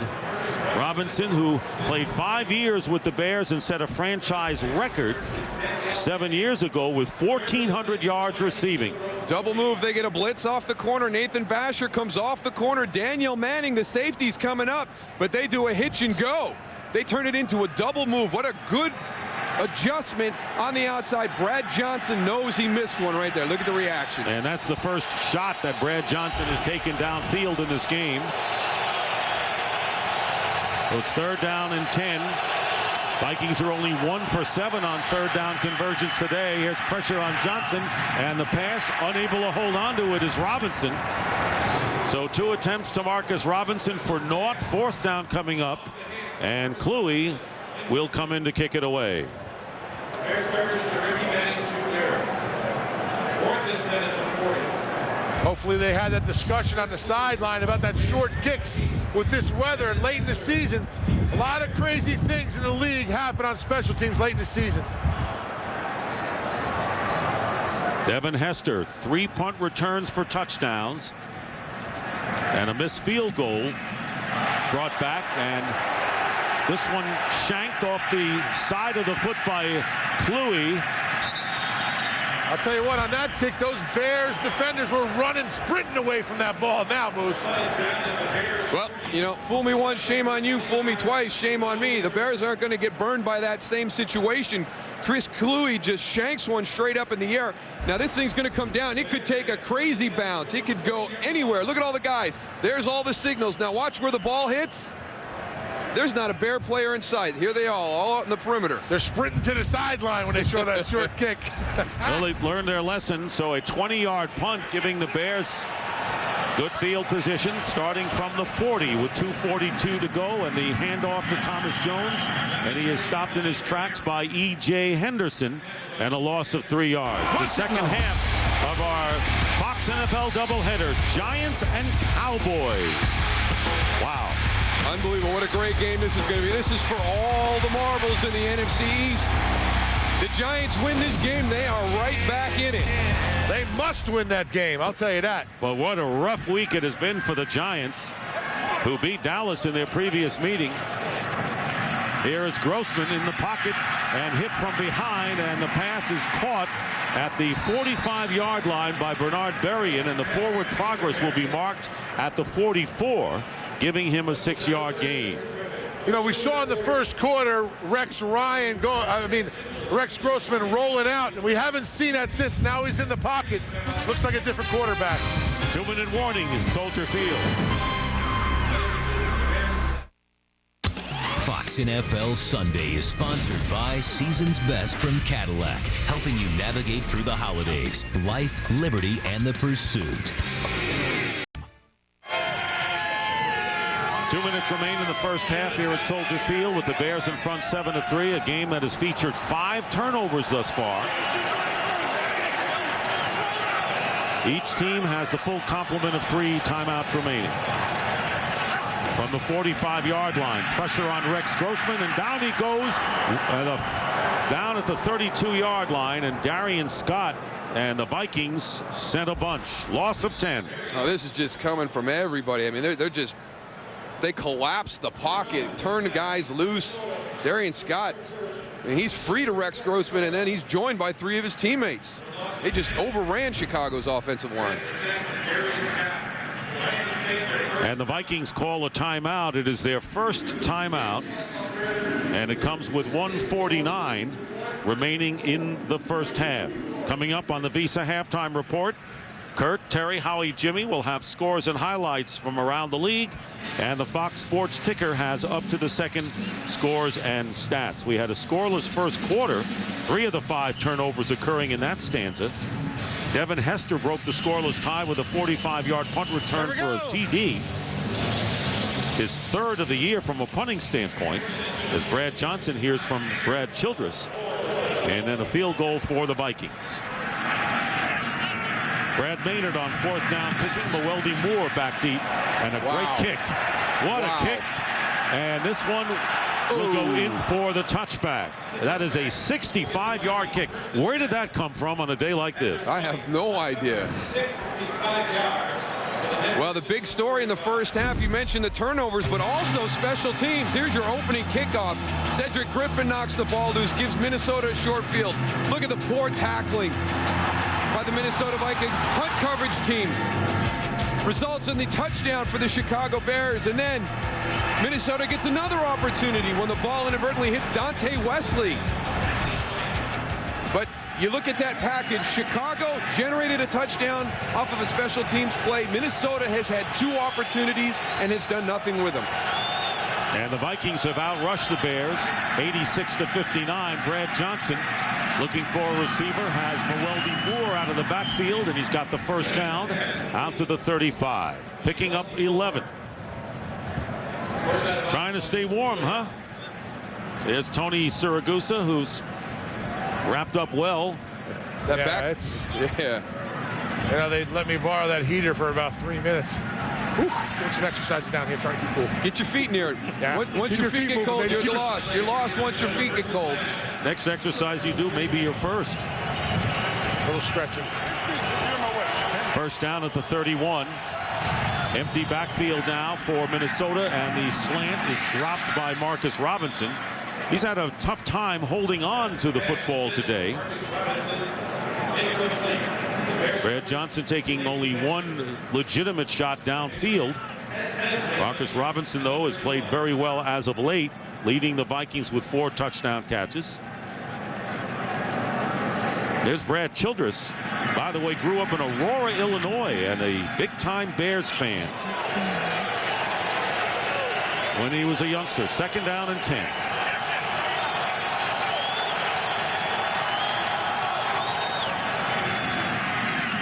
Taylor, and a flag goes down as Hunter Hillenmeyer breaks through. And a loss on the play pending the call.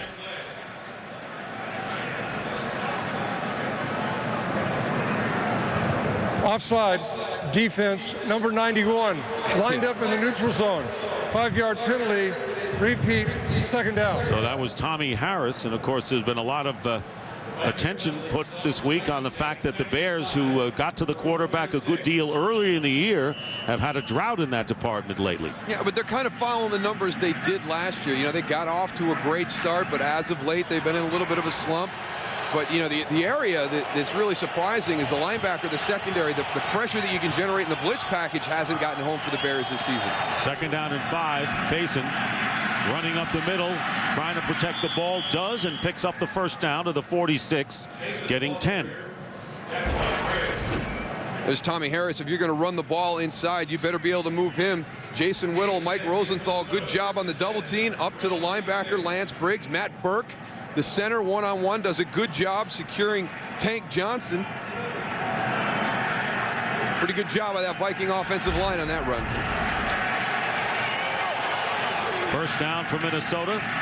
Chester Taylor, not much there, with under a minute remaining. And the Vikings will use their second timeout. Well, this is a big day. College football's greatest teams will find out tonight who they will play in college football's greatest game, a live primetime special that you can only see on Fox. The All-State BCS Selection Show follows our football coverage tonight on Fox. And what do you think will happen as far as the championship game now, my partner? Well, you know, after the Ohio State-Michigan game, because it was such a good game, I was kind of leaning towards, you know, maybe having the rematch. But you know what? Florida, 12-1. They played the toughest schedule in college football this season. The SEC is a very difficult conference. They've got some huge wins. I think they deserve a shot. I think that I'm starting to lean towards everybody else and say, hey, you know what? Michigan had their shot. They lost. Florida played the extra game with the SEC championship. They deserve to go. Even though they weren't convincing that much against Arkansas, got a big test yesterday. You know what? 12-1 is 12-1. You played the extra game. I say it has to go to Florida. Okay, second down and 7. For a Florida State, Brad Johnston say, I like that, as his pass to the 46 of Chicago. Caught by Travis Taylor, short of the first down by about 3, but it stops the clock with 47 seconds to play. So Brad Johnston doesn't have to worry about his Florida State Seminoles as far as that goes. Well, we can't really talk, though. Did we go to Syracuse University? I think I transferred right near the end. You transferred. Oh, wait, I'll catch up with you that in a couple of years. I'll let you know if I ever. I think you transferred with me about a month ago. 3rd down and 3. 47 seconds left. And here's Brad Johnson and trying to get his receiver. Almost intercepted on the deflection. Billy McMullen was the intended receiver, and Ricky Manning Jr., who's back in action for the Bears this week after being suspended for a game, had the ball in his hands last. Well, they got everything moving out to the right, throw the ball back across the field to Billy McMullen. Ricky Manning Jr., let me tell you what, if he's able to secure that catch because it was a throwback play, there is nobody down that sideline. The Bears are going to have a defensive touchdown to go with their special teams touchdown. And Devin Hester is back, always dangerous, has already scored on a punt return today. And the fair catch, and the ball goes into the end zone, and the Bears will have 33 seconds to mount something starting from the 20-yard line. That was a 47-yard punt. As Rex Grossman comes out, he has completed 3 of 9 for 22 yards and has thrown 2 picks. It's a way to keep your head warm. Talk about staying warm. I'll tell you, I'm on the side of the Bears over here on their sideline, and the sun sort of, the shade line came right over us. I'll tell you what, it must have dropped 5-10 degrees on this side. If I was them, I'd try to get on the other side maybe next week or next year. And taking the knee right here and just going to run out the clock will be the Bears. Will be content to take a 4-point lead into the locker room. So not an artistic first half for either of the offenses. But the special teams touchdown by Devin Hester, that's been part of the Bears' MO this year and why they are where they are at a 9-2 record. The Vikings, one of 5 teams at 5-6 who are still very much in playoff contention as the time runs out, and that is the end of the first half with the Bears leading the Vikings 7-3. So these two teams locked in another tight battle. Well, they always seem to be this way, and you mentioned at the top that Minnesota are very good with the recipe for success against Chicago. We saw Chester Taylor get on track a little bit. Have to keep an eye on him. He did go off for a couple of plays, but they've got to get in Rex Mosman and tell him, hey, no more bad decisions. 5 turnovers in that first half. Fox NFL Sunday will continue with the Visa halftime report after these messages and a word from your local Fox station. The Halftime Report is sponsored by Visa, proud sponsor of the NFL. Life takes Visa. From the site of the second game that most of you will see of our Fox NFL Sunday doubleheader, the Giants and Cowboys here at the Meadowlands. Curt, Menifee, and the gang, but right now the Chicago Bears trying to clinch the NFC North, and Terry Bradshaw, Rex Grossman not doing a lot to quiet his critics. A little too inconsistent, too many interceptions. He's had 15 coming into this game. This is his second in the first half, giving him 16 on the year. Then Devin Hester. Well, you know what? If you're struggling offensively, why not have someone out of the U that can return punts and kickoff? Devin Hester does it. Look here, folks. Up inside, bounce to the outside, takes it in from 45 yards out, and the Bears with a 4-point lead, 7-3 over the visiting Minnesota Vikings. How about the Green Bay Packers and the New York Jets? The Jets handing the Packers their biggest ever halftime deficit at Lambeau Field. John Kitna, quarterback for the Lions. Watch this. Roy Williams, the receiver, top left of your screen, deep end route, man-to-man coverage, excellent throw. Roy Williams with that catch goes over 1,000 yards receiving for the first time in his career. Top right of your screen, quick slant. Man-to-man coverage, get inside the cornerback. He's there. Touchdown, Fury. We're tied up at 10 all, Patriots and the Lions. Reggie Bush, first-round draft choice of the Saints. Frank Gore, how about this guy? Looks like a first-rounder, doesn't he? It's a swing pass from Breeze to Reggie Bush. Folks, just watch it. Here we go. 1, 2, 3. Keep going. Keep it going. You're not through. Keep on. There it is. Down to the 1 yard line. Next play. You did so good getting us down there out of the eye. Over top. Extend the ball. Ball breaks the plane. I don't care what happens after that. It is a touchdown. Saints 7-3 over the visiting 49ers. How about the Falcons trying to end a 4-game losing streak under Jim Mora? Like him. Can't help but like Jim Mora and his enthusiasm. The guys really got this team going, but they have lost 4 in a row. Jason Campbell, young man, getting his big chance. Touchdown pass, Santana Moss. He goes up, takes it with him more. Not happy with what he's seeing, but few smiles out here, out of the eye. Play action, top left of your screen. Algie Crumpler, man-to-man coverage. Safety can't get over. Touchdown on the corner route of 16 yards. Got a good ball game, 14-10 Redskins over the Falcons. The Arizona Cardinals are just 3-18 under Denny Green on the road. Might that change in St. Louis? Get some good defense. You got a young quarterback. You got a good running back. Matt Lannert, hands off to Marcel Shipp. He takes it in from 1 yard out. It's Cardinals 7, Rams nothing. Second quarter now. Liner, top right of your screen. Inside, slant, man-to-man coverage, safety can't get there. Fitzgerald, touchdown, 11-yarder. Oh, my goodness gracious. It is Arizona, 17-3 over the St. Louis Rams. Speaking of quarterbacks, Peyton Manning and Marvin Harrison hook up once again today, 100th time, and it was pretty. Vince Young, Peyton Manning. Boy, you got to love this. Watch Manning. Look left, look right. Step up, pump. Down the sideline we go. Marvin Harrison, he and Manning, this is their 100th touchdown pass together, and it is the Colts 14-10 over the Tennessee Titans. LaDainian Tomlinson and the San Diego Chargers at Buffalo. Sean Merriman, line him up. There it is right there. Welcome back, Sean. LaDainian. That was McGahee. McGahee had to leave the game, does come back in. Then LaDainian Tomlinson takes a handoff, goes off tackle, bounces to the outside. No support there. Corners are up. They're out of there. 51-yard touchdown run. Chargers on the road in Buffalo, 17-0 over the Bills. LT's 25th touchdown, by the way. And Tony Gonzalez has scored for the Chiefs, his 60th of his career, second all time among tight ends. All right, Howie, looking at the Bears, trying to clinch the division today, but once again, we talked about Rex Grossman, still another up-and-down afternoon. Yeah, and we saw it last week in New England where he had some success throwing the football down the field to Bernard Berrien early in the game. Then he keeps forcing the ball down the field. Clark's numbers are down. Mohammed's numbers are down. Once again, bad conditions. He forces the ball down the field again, throws it up. You've got a great defense.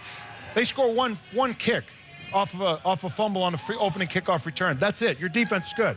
Yeah, and I know we got bad weather, but Grossman 3 for 9 for 22 yards against the 30th ranked pass defense in the league. Grossman's got to pick it up. They've got themselves set up for home field advantage. He's got to play better. He just needs some playing time. Deep passes, not necessarily you throw it deep. You actually throw it shorter, and they run that far. All right, keep in mind, college football coverage comes our way tonight, right here on Fox, 7:50 Eastern. It's the BCS Selection Show. Find out who's number 1, who's number 2, and who'll play for the title.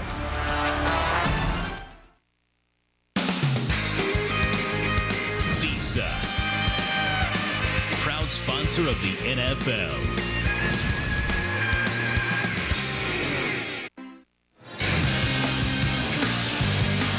Low-scoring game in the cold. The Bears up 7-3 and will return for the start of the second half after these messages from your local Fox station.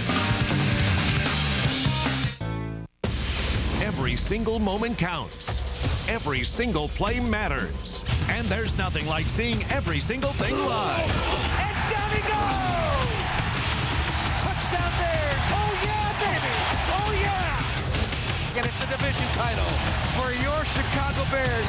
Soldier Field on his feet right now. Get your Chicago Bears tickets for the 2006 season. Call 847-615-BEAR or visit chicagobears.com.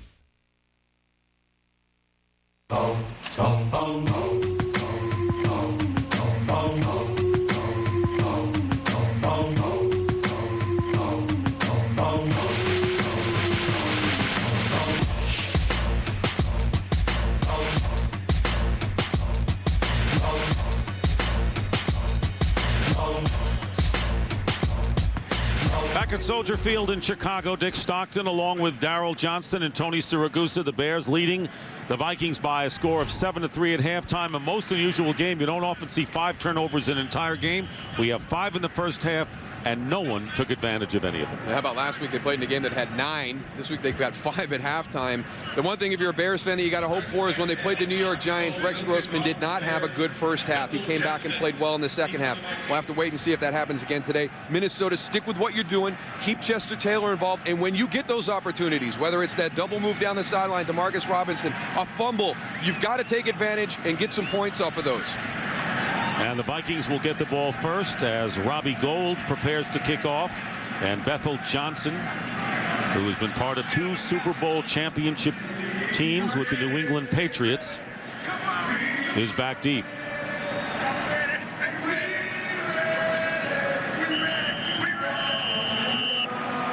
So the Bears have won their first 7 games of the year and have been 2-2 since, trying to win their 10th game of the year.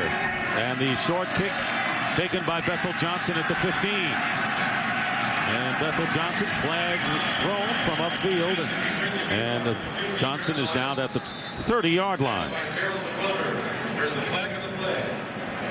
Busy day for Tony Correnti and company. During the return, holding, receiving team number 20, 10-yard penalty, first down. So the penalty to Greg Blue will set them back, and an injured Viking. And it appears to be Bethel Johnson who returned the kickoff. Take a look at the halftime statistics. What's really interesting is the way the Vikings have run the ball effectively down. Yeah, well, you know, they're not going to back away from this Bears defense, but also the Bears, they're rushing too. So turnover is the big thing in the first half. And we'll take a break right now. Vikings also have the edge in time of possession by nearly 9 minutes.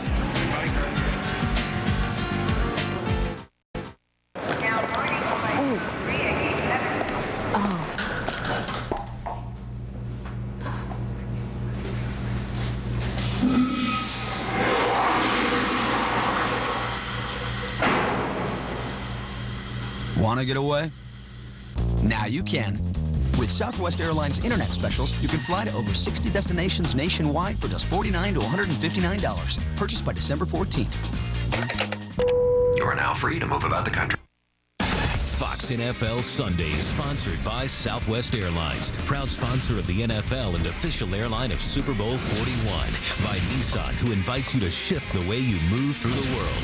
By Best Buy, wrap up the wow this holiday season only at Best Buy. And by Diet Pepsi, live NFL, drink Diet Pepsi. Back here in Chicago, Lake Michigan, before you, and the Bears sideline. Big snowstorm on Friday, closing the airports. They had as much as 18 inches in Lake Forest, where the Bears facility is located. Minnesota practiced indoors all week because it's a better atmosphere to get ready for a game. And Brad Johnson on first down completes to Marcus Robinson. 3rd catch of the game for Marcus Robinson. You know, I saw Bethel Johnson hopping on the sideline. My monitor's out. I don't know exactly what happened. You guys have any idea what the injury was? Oh, yeah, I'm sure. He got hit below the belt. Oh, that was a kick. Ooh. Man, you can see when he walked off to the sideline, it looked like he rode a horse out at halftime. Sound like Little Red Riding Hood. 2nd down and 5 from the 24. Here's Chester Taylor. And Taylor driving for first down yardage. Taylor having a big first half. Picks up 6 yards. The fantasy update. That's what that looks like. And for the latest in fantasy stats, log on to foxsports.com. Bernard Berrien was yours, Moose, right? Your fantasy pick? Yeah, he's on the board at least. Tommy Harris is the injured Bear. So Tommy Harris, who had featuring a lot of double teams, had 5 sacks in his first 4 games, only 1 since. Fox NFL Sunday is sponsored by Verizon Wireless. Watch John Madden break down the games exclusively on VCast, only from Verizon Wireless. Tommy Harris helped off the field, and the Vikings are first down at the 30-yard line. And the pass caught at the 35 by Travis Taylor, his 2nd catch of the game. A severe loss for the Chicago Bears if Tommy Harris is going to be out a while. So far they've been pretty good up front as far as staying healthy. Mike Brown has been their most severe injury, suffered a sprained foot in week 7 on injured reserve. And Ron Rivera telling us yesterday, the defensive coordinator, Mike Brown, held everyone accountable, including himself. A big loss for the Bears. Now Harris goes out, replaced by Alfonso Boone. 2nd down and 4, and Brad Johnson loses the football. All he wants to do is cover up, and he does, but way back at the 15-yard line, chased by Brian Urlacher. He'll lose 18, but keep possession. The rule is an incomplete pass. The quarterback's arm was going forward, and attempting to tuck the ball. Big break for the Vikings there. Now, you see, that creates a lot of confusion for me because, you know, the ball, he's trying to stop it. He's trying to stop it to bring it back, and it comes out, but now that's ruled incomplete. And then the tuck rule, all he's got to do is start to get moving forward, and it's a fumble, or get hit before it starts to move forward, and it's a fumble. So I'm going to make a suggestion: if the quarterback puts the ball on the ground, it's just a fumble, because I'm getting too confused with all these rules. Smart job by Brian Urlacher, though, going after the guy, the quarterback, to knock him away from the ball, knowing that the rest of his troops will be coming that same direction. So instead of an 18-yard loss, it'll be 3rd down and 4.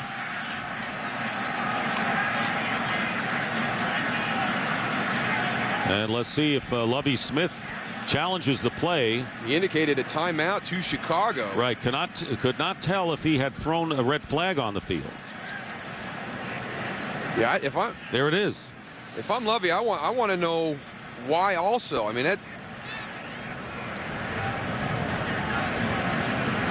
there was a question as to whether the pass was forward or backward. By rule, when the quarterback's arm is going forward, it is the rule to a forward pass. Chicago will not be allowed to challenge this play. 3rd down. I think maybe Lovie's trying to say that the ball was thrown backwards, which would make it a lateral, which means that Minnesota would have to recover it, because it looks as though it does go behind where Brad Johnson was standing if they're going to rule it a pass. 3rd down and 4. And the swing pass to Moeldy Moore. 1st down. Moeldy Moore down the sideline. And is finally pushed out of bounds, and flags go down. We're going to have a late hit. Chris Harris, the strong safety, and that's going to cost the Bears some more yardage. All right, we talked coming back to the second half that Minnesota had to take advantage of their opportunities. Personal foul, unnecessary roughness, defense, number 46. 15-yard penalty, automatic 1st down. Now, I think they got one on the ruling on the Brad Johnson throw. But now Chicago not playing smart. Moeldy Moore well out of bounds when Chris Harris comes and hits him. Another 15 yards is going to get tacked onto this. They have got to take advantage of this opportunity on this drive. 24 yards plus 15 tacked on, and that is not a play indicative of a 9-2 team. That showed no discipline whatsoever. 1st down, and Brad Johnson looking for help and takes the slide right there. One thing about this Chicago's defense, they need to stay in their rush lanes. Right now, you saw the defensive end go way up outside, and those tackles were in the same side, and that left that big gap for Brad Johnson to go and run through, and also see his receivers better downfield. They need to close them up. No sacks today by the Bears, as Brad Johnson avoided that by sliding and going down for no gain. 2nd down and 10. Early here in the 3rd quarter. Brad Johnson made only one big mistake, but it didn't cost the Vikings. Here's the handoff to Chester Taylor with a break, and Taylor will get the 1st down at around the 15-yard line. An 11-yard pickup, and Taylor going over 1,000 yards. First Vikings since Michael Bennett 4 years ago, and really handling things. 96 so far for him today. Well, with Tommy Harris out of the lineup, you know, you should start to see more running by the Minnesota Vikings. They've got depth in that defensive line, but Tommy Harris is a difference maker for that defensive front of the Chicago Bears. 15 carries, 96 yards for Taylor. 1st and 10, and here's the pitch again. And Boone, who replaced Harris in the lineup, makes the tackle, and a 2-yard gain. So the Bears clinging to the 4-point lead, but the Vikings threatening here. And this is where the Bears will try to tighten it up and try to limit the Vikings to, at best for them, a field goal. At the Bears' 13-yard line. 2nd down and 8.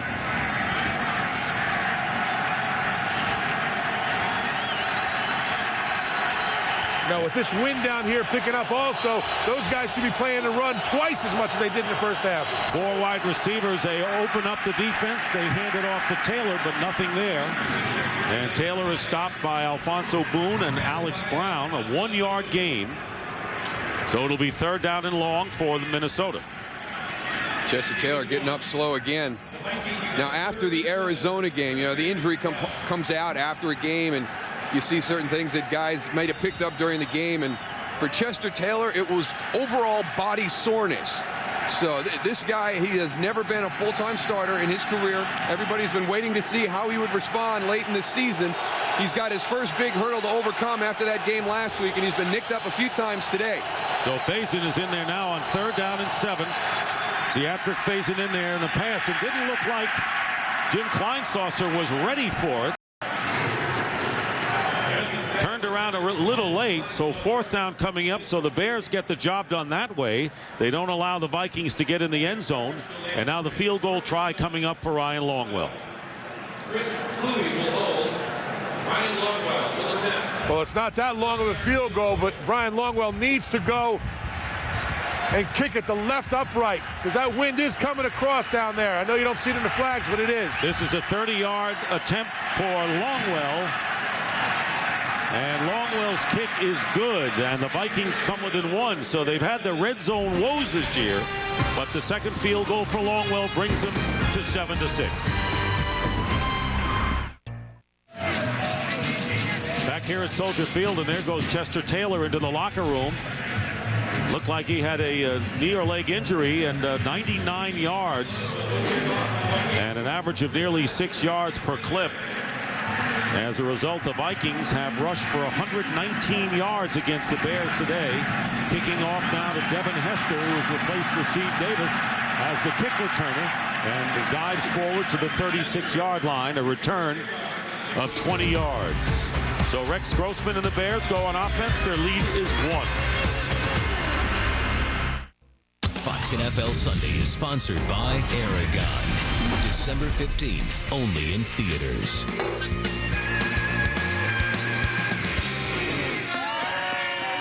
Bears with the ball, leading by 1 over the Vikings, who came into the game #1 in the NFL against the rush, next to last against the pass.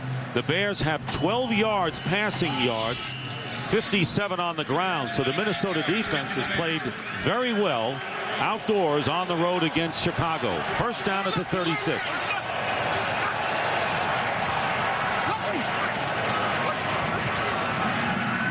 Grossman to throw. Has time. It's tipped. And it's intercepted. Ben Lieber picks it off.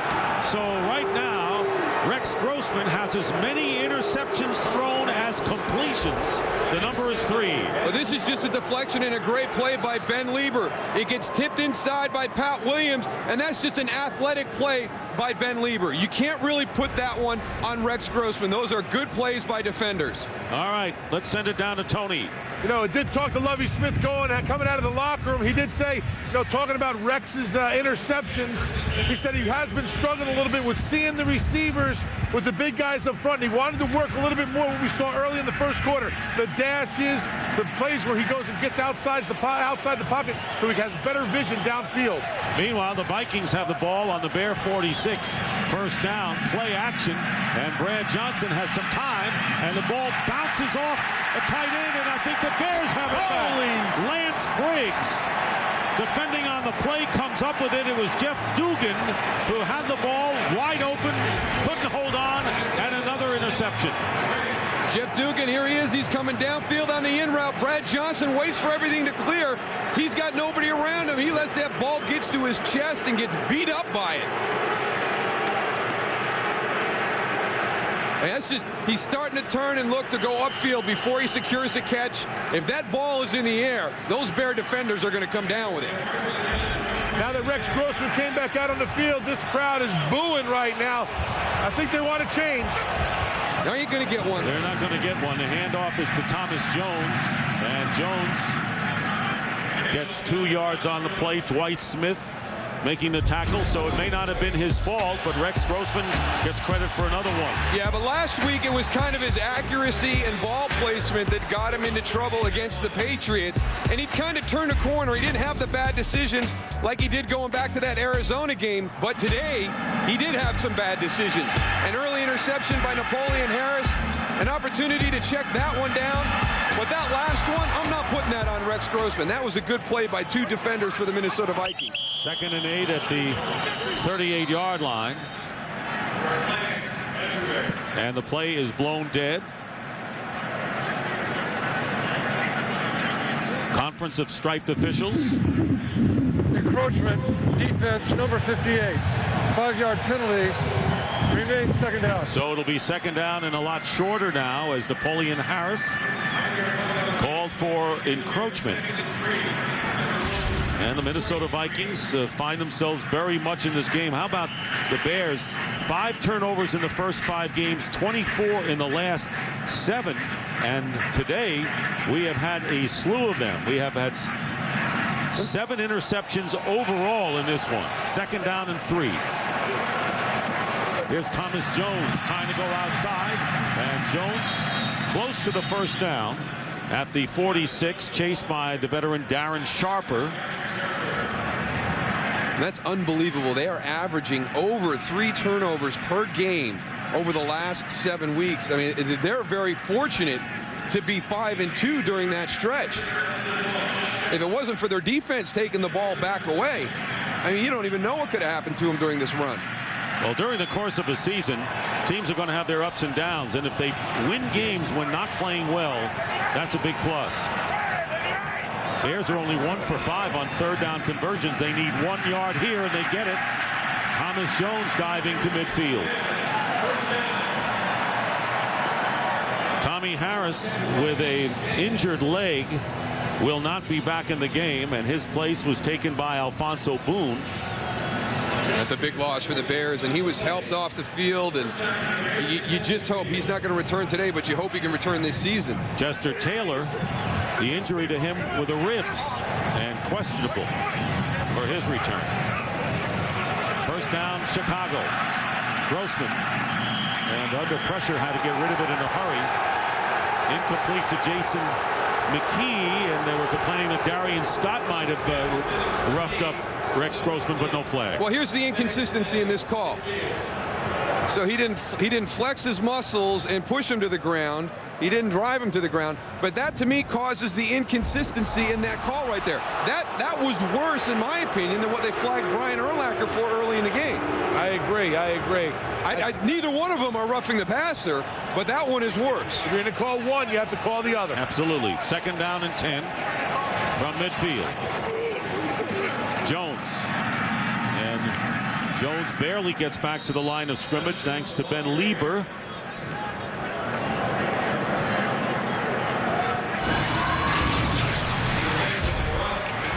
But to protect the quarterback, I mean, you can't hit him in the head. You can't hit him at the knees or below.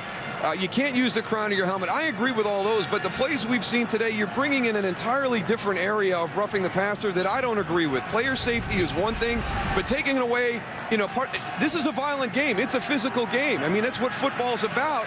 And some of these calls are going contrary to what this game is based on. 3rd down and 10, but you know the old adage, they want to protect the quarterback as much as possible. Grossman stepping up, and the pass off the hands of Desmond Clark. And now 4th down coming up, and so Grossman now 3 of 11.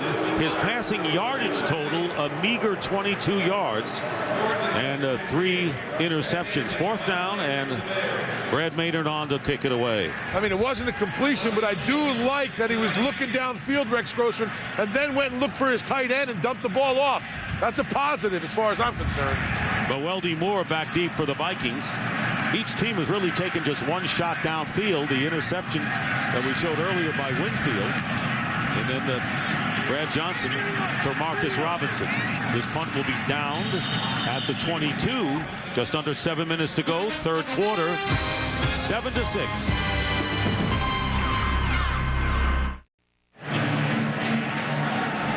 Minnesota Vikings with the ball again, trailing the Bears 7-6. Longwell's field goal bringing the Vikings to within one. A scoreless first quarter. A punt return for a touchdown by Devin Hester, who else is third of the year that way.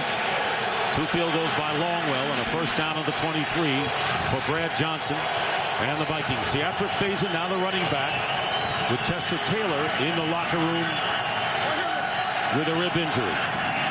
Faison getting the call, and he's been running hard, does so again, and gets up to the 35-yard line for a pickup of 13. Chris Harris behind him on the tackle. It's going to be tough for the Bears the rest of the game. Tommy Harris out of the lineup. You've seen it over the last series and the start of this one.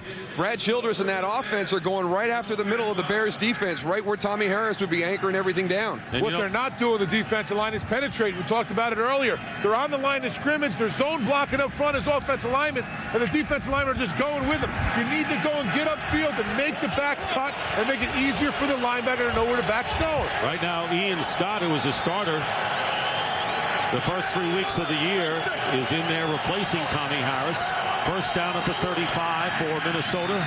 Faison again with another strong run and another first down.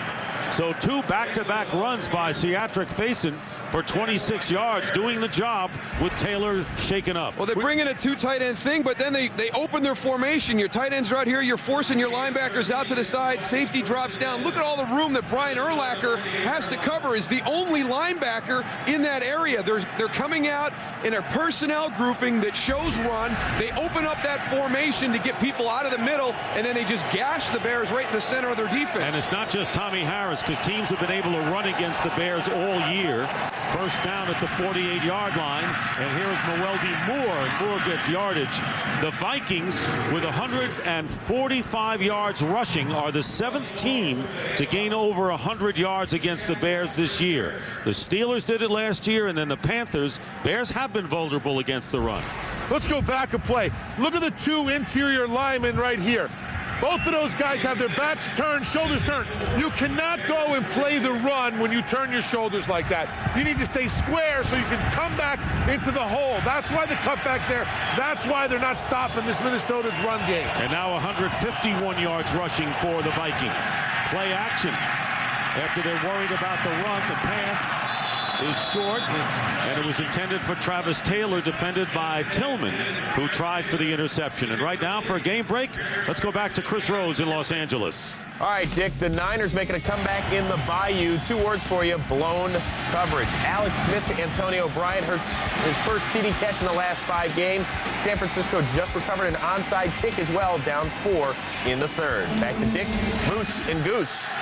Fast becoming a dangerous team are those 49ers, as you see the standings in the NFC West. New Orleans trying to hold on to the lead in the NFC South. 3rd down and 4 on the 46 of the Bears, and another penalty marker and a false start call, and that will make it 3rd and 9. False start. Offense, number 62. 5-yard penalty, remains 3rd down. And that's Ryan Cook, who's had to come in and replace Mike Rosenthal at right tackle. Tony? Let me tell you what's going on right now. This is the offensive lineman. They're zone blocking, going this way. And then what's happening is the defensive linemen are turning their shoulders, and they can't get back. You need to keep your shoulders square this way. If he's going this way, throw him away and get back inside and make the tackle. Okay. 3rd down and 9. Tony's getting upset down there. Back of the 49 of the Vikings. And the pass is intercepted by Ricky Manning Jr. And he's going to go all the way and score. Thank God for his defense.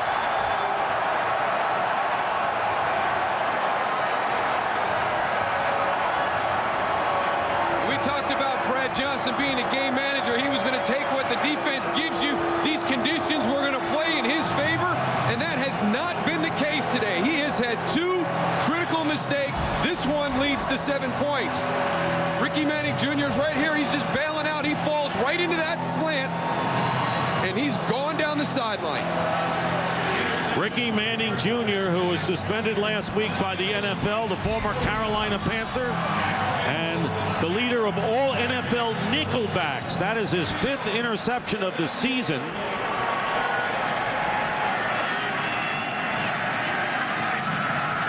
54 yards, and the Bears lead 13-6. Trying to stretch their lead to 8 here. Robbie Gould with the extra point. It's good. And a 14-6 lead in a game filled with turnovers, breaks. The 8th turnover of the game.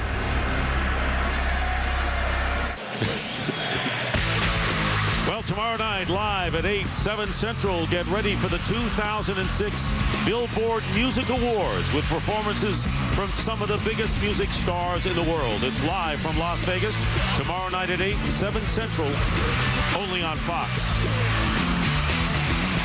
How about Tony Bennett still singing the way he does? You got to love that. That's unbelievable. Thrown in there with all those people, huh? Hasn't missed a beat.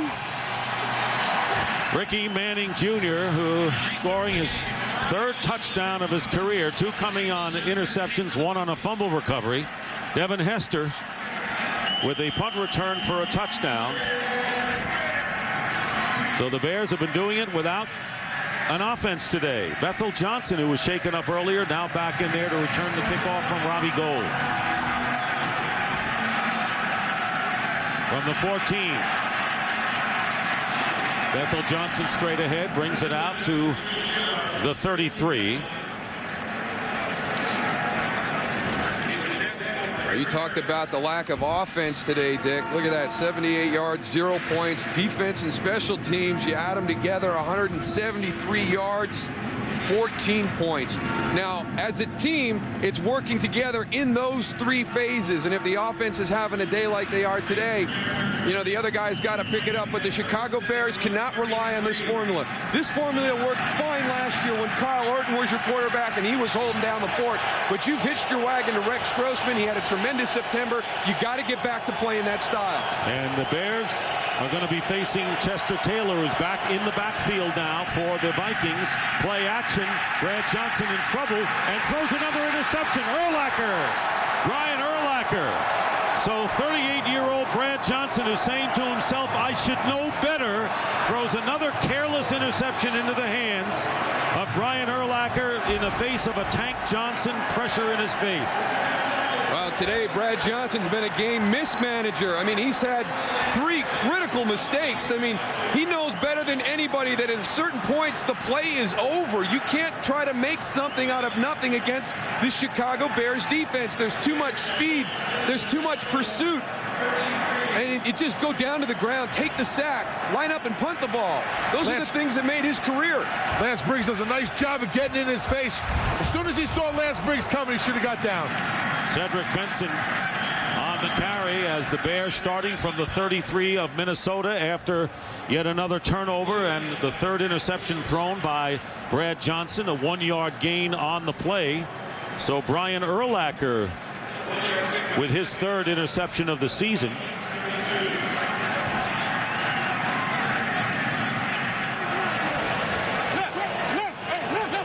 Thus far, the only turnover in which a team capitalized was Ricky Manning Jr. on the interception return for the score. 2nd down and 9. Pass caught by the fullback Jason McKee. McKee gets a 1st down and gets inside the 20-yard line. And you can see that the Chicago Bears, who have been hanging in there in a close game, taking advantage of these defensive plays, now getting some rhythm going. Well, this is a good play call because your stunts are going to come on this side of the line. It's a quick pass that opens up to the right. You got Jason McKee. They blow the coverage because they got the blitz. They weren't able to peel off and pick him up. So a good play call into the blitz of the Minnesota Vikings. So it'll be 3rd down and 1 on the Minnesota 23. And Grossman's pass batted down. And if Ben Lieber was able to hold on to it, wow, he would have been off. You ain't kidding. Oh, he got away with one right there. You know, I'm really surprised they're leaving Rex Grossman in the pocket, even throwing these short passes. He did so much better in the 1st quarter, getting on the edge, on the dashes, and out of the pocket where he can see more, and he has better passing lanes down the field. I'm really surprised they haven't gone to that here in the 2nd half. 4th down and 1, and the Bears are going to go for it here with 3:12 remaining in the 3rd quarter. Hand off to Benson. Outside. First down. A lot more. To the 10. To the 5. Diving in toward the corner. And no sign giving yet. Pushed out of bounds at the 1 by Darren Sharper, saving the touchdown there. Nifty play. Touchdown! Sell, bounce. It is a touchdown. Cedric Benson, a physical runner, but he shows you some outside speed right there. He definitely got that ball inside, broke the plane to the goal line. They had a big discussion on the sideline, thought he stepped out of bounds, but he did not, as you can see right there. He reached over with the ball, and to the delight of Lovie Smith, touchdown. He'll take it. So the extension by Benson with the ball as he hit the pylon, and the officials got it right. And so Cedric Benson, as you mentioned earlier, wondering what the factors were, why he wasn't in there more, scoring the touchdown. And the Bears looking to take the 21-6 lead on Gold's extra point.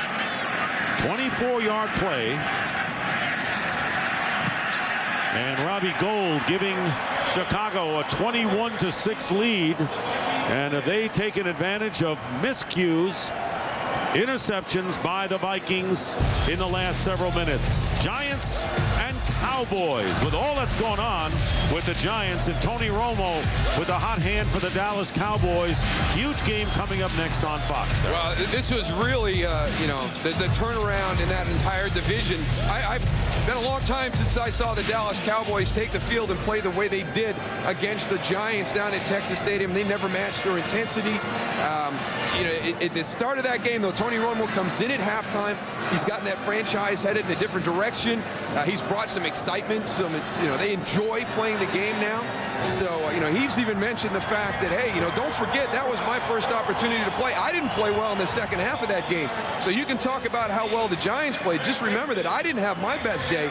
So I think he's real excited to get out there later this afternoon and show the New York Giants how much better a quarterback he is since the last time they saw him. And there's no question, Daryl, that the Cowboys are on a roll right now and can take solid command of the division with a win. On the other hand, a Giant victory, and they get Osi Umenyiora back, their pass rushing defensive end.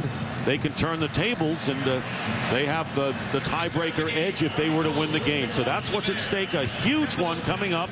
One of our hand-picked games at Fox. Bringing you, coming up next, the Cowboys and the Giants. Robbie Gold kicking off. Bethel Johnson muffs the ball, recovers, and goes down at the 16. Well, earlier we showed you Brad Johnson and Rex Grossman. Well, Grossman with a 0 rating, but his team's in front. Yeah, he's got a good defense and good special teams with him today. I never heard about it, but, punting on first down could be a possibility for this team. Brad Johnson's 4 interception matches a career high for him. And they really have been critical here late in this third quarter. Cedric facing, and a new quarterback, Bruce Bollinger, has come in the game. So Brad Johnson has been pulled, and a first down on the 16. Former New York Jet handing off to Faison. Faison bounces out, and a fine run by Cedric Faison. So Taylor with 99 yards rushing. And Faison gets 14 on this play.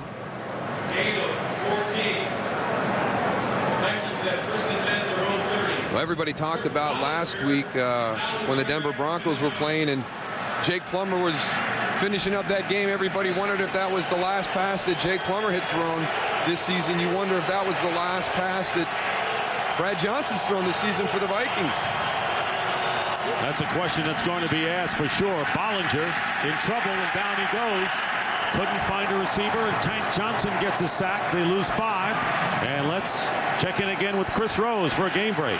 All right, Dick, the Falcons have life once again. Forget about that 4-game losing streak, at least for now. Jarius Norwood, look at what he does to Carlos Rogers, spinning him into the ground. Which way did he go? Which way did he go? 69 yards on the score, and the Falcons are up 10 in the fourth. Back to Dick, Moose, and Goose. Darius Norwood, one of the young running backs to watch in this league. Yeah, he's got tremendous breakaway speed. You saw the moves on the open field on that one. But, yeah, we saw the Atlanta Falcons earlier today when we got a game break from Chris, and it looked like their season was unwinding. Good job of coming back and saving that season for a week. 2nd down and 15. And the handoff to Mwelde Moore spins his way to the 29-yard line. And a gain of 4, but the Vikings need to get up to the 40-yard line to get a first down with just about a minute and a half remaining in the 3rd quarter. Ron Rivera and this Bears defense needs to go and put the pressure on Brooks Bollinger. It's about minus, I don't know, 40, 50 degrees down here, it feels like to me. But he's been standing on the sideline now for 3 quarters. Don't want to let this guy get warmed up. Bruce Bollinger. Brings a whole new meaning to coming on the field being a little bit cold, huh? Yeah, I can't even talk. My teeth are chattering. 3rd down, and Bollinger goes down again. There it is! And it was Alex Brown. 2nd sack of the game for the Bears.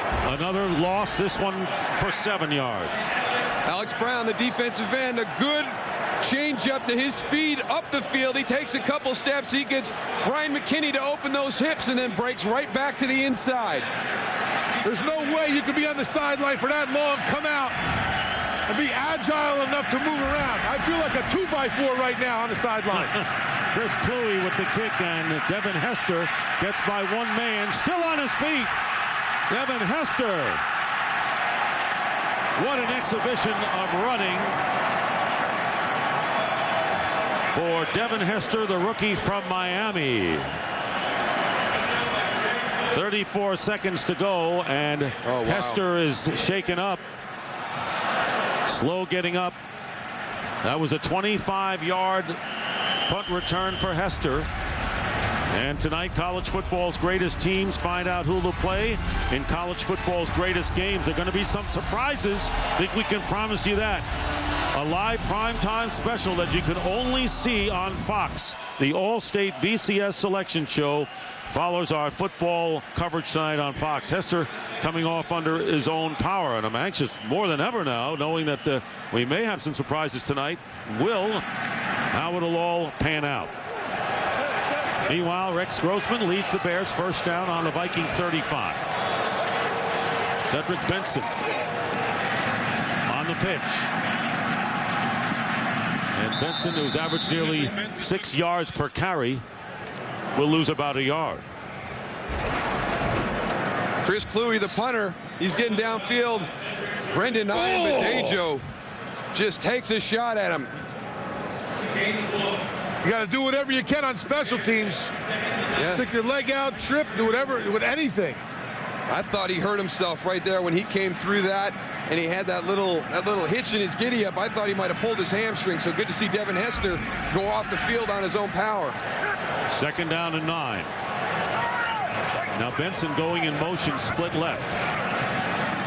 Grossman giving ground and dumps it off, and that could have been a dangerous play, and a flag is thrown down. Penalty markers are down as time runs out here in the 3rd quarter. Kevin Williams was in Rex Grossman's face. Well, Jason McKee's right there. Illegal touching of a forward pass, offense number 69. This 5-yard penalty is declined. The result of the play will be 3rd down. Fred Miller released early. No time left on the clock. Cold weather, you got to warm up. Ask Tony. That's the end of the 3rd quarter. The Bears have opened up a 21-6 lead.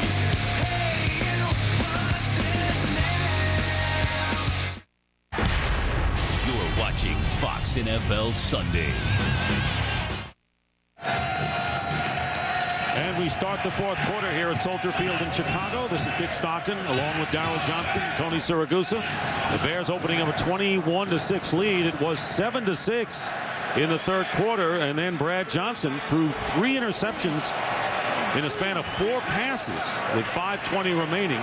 1 return for a touchdown, and the other one intercepted by Brian Urlacher, giving the Bears another opportunity. Here's Berrien on the pass for minimal yardage. Gets 1 yard in all. Now with all these short passes, I mean, that downfield looks like he's sucking up all those secondary guys and linebackers are coming up on the line of scrimmage. That next series, what they should do is a little play action or a double move like you love there, Moose. Well, you know, I don't know. Right now, they may have lost confidence in him to execute the call play because of his decision-making earlier in this game, because Ron Turner's an aggressive play caller. 39, and you throw the ball down the field 1 yard. I don't know if they're going to give Rex Grossman with a 14-point lead an opportunity to get these Vikings back into the game with a critical turnover. Brad Maynard will be kicking, and Maweldi Moore is back and kicking toward the right sideline, and a great kick by Brad Maynard as he gets it to the 3-yard line, make it the 2. Terrific job by Maynard, and that puts the Vikings back in their own shadow. Fox NFL Sunday is sponsored by DLP. HDTV powered by DLP. It's amazing. It's the mirrors by Charles Schwab. Great service, great price. Why not both? Talk to Chuck. Charles Schwab. By State Farm. Great service, great rates. Nobody takes care of you like State Farm. And by Volkswagen Jetta. Safe happens. Holiday season on Michigan Avenue and around the Chicago area. Streets filled with shoppers. And right now the Minnesota Vikings starting from the 2-yard line, first down, trailing the Bears 21-6. And it's been the special teams and the defense that has gotten it done for Chicago to this point. And the handoff, and in the end zone to see if it's a safety, and it is a safety. Tackle in the end zone was Seatric Faison, and the Bears chalk up more points by their defense. What a bad decision by Seatric Faison in that situation. He has an opportunity to get out of the end zone, and he's going to try and make a big play. Right now, you got to get right upfield. You can't go outside in that situation in the end zone. Chris Harris came in to make the play, only the 4th game this year for Faison. Going laterally, and it cost him against this Bear team with all the pursuit. So the Bears will now lead by a score of 23-6, and they'll get the ball back when we come back to Soldier Field. Free kick. I think the Vikings got lucky. This is close to being a touchdown for the Bears because Seatric Faison fumbles the ball. That ball looks like it's coming out before his knee hits the ground. And then the Bears recover it in the air and carry it into the end zone. First safety in the last 2 years. Chris Harris was there, the credited to Tank Johnson.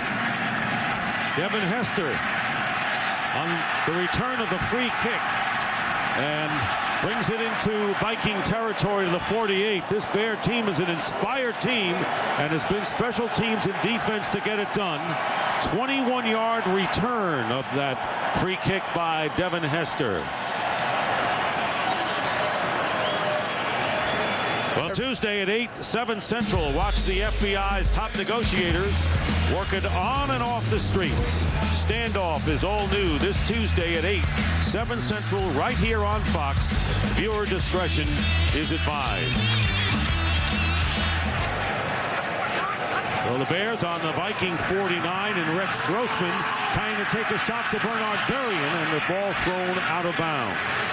You know, every coach talks about it. There's 3 facets of the football game: offense, defense, and special teams. And if you win 2 of the 3, you should win the game. But I've never seen a game ever of a team totally dominating in special teams and defense like we saw today. And the Bears, what they're trying to accomplish this season, they actually call their fans the 4th phase. They're trying to establish home field throughout the playoffs, erase the memories of last year's playoff loss to Carolina. And that loss was at home. 2nd down and 10. Thomas Jones is pushed back. It has been 12 years since the Bears won a playoff game. We talk about how the weather always is an advantage to them, but they lost to Carolina last year in January in the playoffs. Remember, they lost to the Philadelphia Eagles in a divisional playoff at Soldier Field several years ago. You go back into the 80s, 90s, Washington and San Francisco administered defeats to the Bears. So it's not automatic with this kind of climate late in the year. But if you had your druthers, you'd rather be playing right here. 3rd down and 11. Out of the shotgun. Rex Grossman. Pass caught by Berrien, but tackled immediately by Fred Smoot.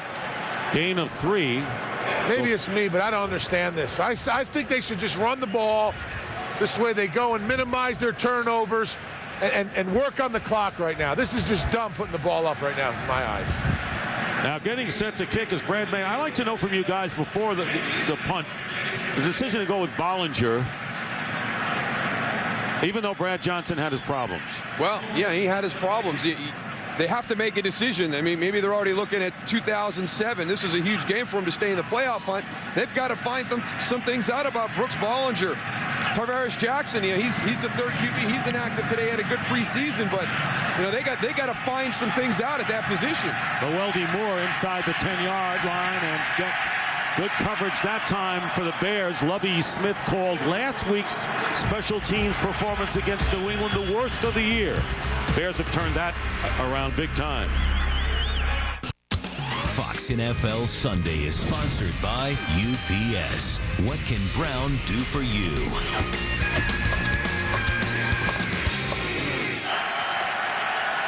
A rough day for Brad Johnston. Completed 11 of 26, only 73 yards, 4 interceptions. And one of them returned for a touchdown. So Brooks Bollinger, quarterback that Brad Childress had eyed and wanted, now in relief of Brad Johnston, completes it to Jermaine Wiggins underneath for 6 yards. I mean, obviously Brooks is going to finish out the game today. It'll be interesting to see which direction Brad Childress goes next week. I think that's when you'll find out really the reasoning behind making this change today. Do you just want to get Brad out of a situation that's just kind of getting out of control and out of hand at that time? Or are you really going to take a long, hard look at Brooks Bollinger down the stretch? And look, no flags are thrown at this point. 2nd down and 4, and Adewale Ogunleye had come through the line, and now we see the flag thrown at the 20. I think it got frozen in his pocket. Yes, it did. Brad Childress coming home, former Bear fan, and the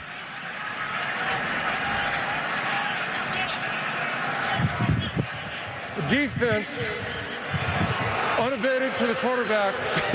Left defensive end. 5-yard penalty will result in a first down. I love that. You know, unabated to the quarterback, but he tackled the quarterback and dragged him to the ground. What happened to a whistle? Is that frozen too?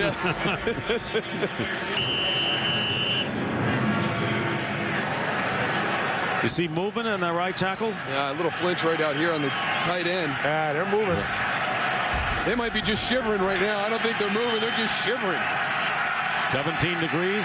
It does not include the wind chill factor. First down. And Bollinger, and the pass caught by Marcus Robinson. His forward progress will give him the first down up to the 24. Brian Urlacher downfield. Well, we got Brooks Bollinger in the game, and it's just been a tough afternoon for Brad Johnston, a guy who throughout his career has made great decisions. That was not the case today. That one's not his fault. Jeff Dugan let that one get in and get away from him. But that was the critical one to Ricky Manning Jr. And then he followed that up the next series with one to Brian Urlacher. Cedric Benson went around right end for 24 yards shortly after that to get it to 21-6. So coming into the game, I thought that Brad Johnston, with the conditions and the elements today, maybe this was going to play right into his hand. Rex is going to be aggressive. He's going to make some mistakes. Brad Johnston is efficient with the ball, but he didn't have a very good day today. First down, and you got to be surprised because Brad Johnston, who certainly has been around a long time and has played in these kinds of games before. In fact, his first game ever was in this very stadium. And the one thing you expect is that he's not going to make those mistakes that kill a team. Those ones in the third quarter, very uncharacteristic of Brad Johnston, especially the second one to Brian Urlacher. Right now the Bears are showing 5 defensive linemen. First down on the 33 of the Vikings. Here's Bollinger, and the pass caught by Billy McMullen. And a little stiff arming going on with Tillman going out of bounds, getting 16 yards. And a little help from Ryan Cook for Bollinger's shoulder pad, and another first down. McMullen, the former Philadelphia Eagle, who played when Brad Childress was the offensive coordinator there for 3 seasons. Bears trying to go now to a 10-2 on the year, and of course the Vikings trailing 23-6. 5-6 coming in, and one of 5 teams with that record in the wild card hunt. Faison gets into Bear territory. Right now, time for a game break. Here's Chris Rose. Guys, a good one in Cleveland. Less than a minute to go. Derek Anderson filling in for the injured Charlie Price finds Steve Hayden. And the Browns have tied it with 30 seconds to go in Cleveland. Back to Dick, Moose, and Goose.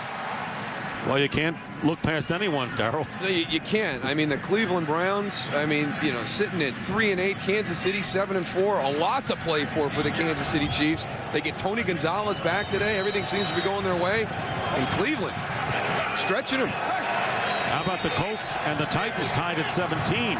Jeff Fisher's team losing record, playing hard. Pass out of the backfield to Faison. And Faison is buried by Brian Urlacher. He has made some crunching hits today. 3-yard gain. Going back a play, you can see how the Chicago Bears go and attack the ball. As soon as they have one guy wrapped up, we talked about it in the first half, the rest of the guys go and attack the ball. That's why these guys are second in the league in turnovers. This defense is hungry to get that ball out. Came in leading the NFL with takeaways. 3rd down and 5 for the Vikings.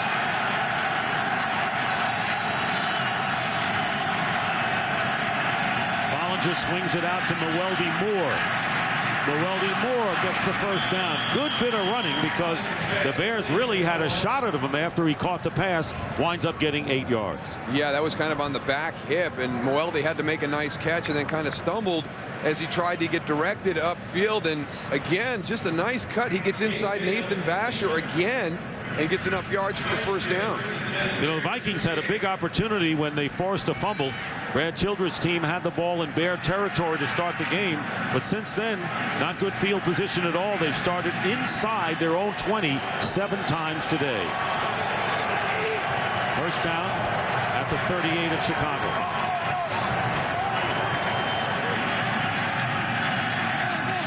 And the pass intended for Marcus Robinson. And Robinson getting downfield, trying to beat the defender. Danielle Manning and Nathan Vasher both downfield. You know, Daryl, with this weather down here, I'm just curious. When you played in weather like this, did you wear long sleeves or did you have your skin exposed? When I was young, I was the foolish, sleeveless guy. And as I got older and wiser, I had long sleeves. Yeah. You're an old man. I was dumb my whole career. I never wore anything. 2nd down and 10. Faison breaks a tackle. And coming up to meet him is Chris Harris, playing a strong game at strong safety for the injured Todd Johnston. As Bears down to their 4th safeties. Yeah, I can tell right there, Tony, you got a lot of skin exposed out there. You got the sleeves rolled up. Hey, look. See it right there? I see it. I see it. There it is. Ooh, it's cold. I can't even feel my cheeks. Whew. 3rd down and 2. Brooks Bollinger's had a little spark to this fight. He has. Once he got his rhythm going. Yeah. And Tony made a great point. He had to be ice cold coming into this game, and now just starting to warm up. 7 minutes to go in the 4th. 3rd down and 2. Bollinger's pass wide open is Billy McMullen. And McMullen walks out of bounds close to the 10-yard line. So another 19-yard gain, and now the Vikings, best they've moved the ball in a while. Well, it is a 2-possession game. You know, this thing's not over yet. We're all sitting here talking like, you know, Chicago's got this thing wrapped up. But Brooks Bollinger's out there. The first time he took the field, you know, they're backed up. They're at the 2-yard line. Not a whole lot you can do. They have the safety the first play, but the next drive he came out. This has been a nice drive for him. Well, Daryl, the reason we feel this way is because look at the defense they're going up against. You figure with a 23-6 lead, it's kind of safe. But a first down on the 11. Bollinger's pass is caught, and it's inside the 5-yard line. Gain of 7. They had a 3-step drop on that one, but Bollinger has been in that, that pocket and had a lot of time. There's no pass rush when they bring 4 guys from the Chicago Bear defensive line. Marcus Robinson with the catch inside the 5-yard line. 2nd down and 3. And the Vikings can get a first down without getting a touchdown here.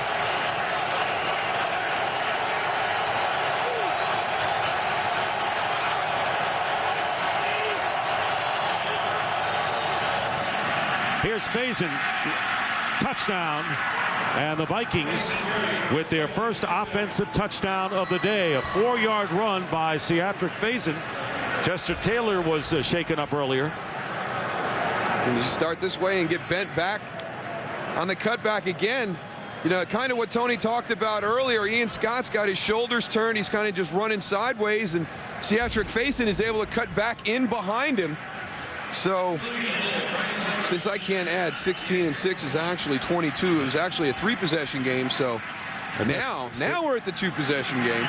Ryan Longwell with the extra point, and it's a 10-point lead. 5:40 to go. Brooks Bollinger trying to bring back the Vikings, who trailed by 10.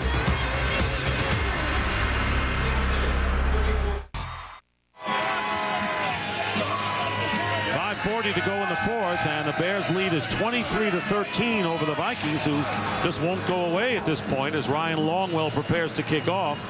And that was the most impressive scoring drive of the game. It could be an onside kick right here with a bunch. Maybe a little early for this. Well, that safety is a big play at this point of the game right now. Yes.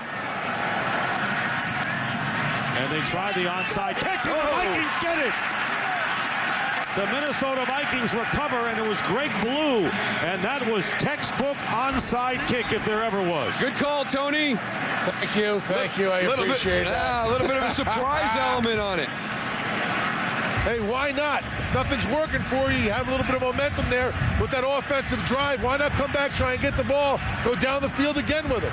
Oh, that is a well-designed surprise onside look. I mean, they're like 5-on-2.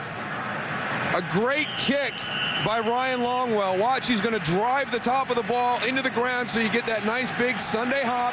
That gives his guys time enough to get down to the point where they can recover it. And it becomes a free ball then, because if you don't kick it into the ground and you recover, all you do is downing it downfield. So a first down, and Brooks Bollinger completes it to Marcus Robinson, who gets to midfield, and we have a flag down. And I will say this about the onside kick, that if that had not worked, that would have been the ball game. So it was a big gamble by Brad Childress there with that much time remaining and only down by 10, but it happened to go for him. Offside defense, number 96, in the neutral zone at the snap. 5-yard penalty, repeat first down. Alex Brown, 5-yard penalty, so Brad Childress, who used to see Gale Sayers play for the Bears in old Wrigley Field, where the end zone was about a 1.5 from the ivy wall in left field. That's where the Bears played before they moved to Soldier Field. First down and 5. There you go. 65. And we have a stoppage of play. False start. Offense, number 65. 5-yard penalty remains first down. So they give the 5 yards right back on Jason Whittle's false start. Brian Urlacher's been going crazy, telling the officials, listen, these guys are moving. They're giving us false starts. And he was very happy about that call right there.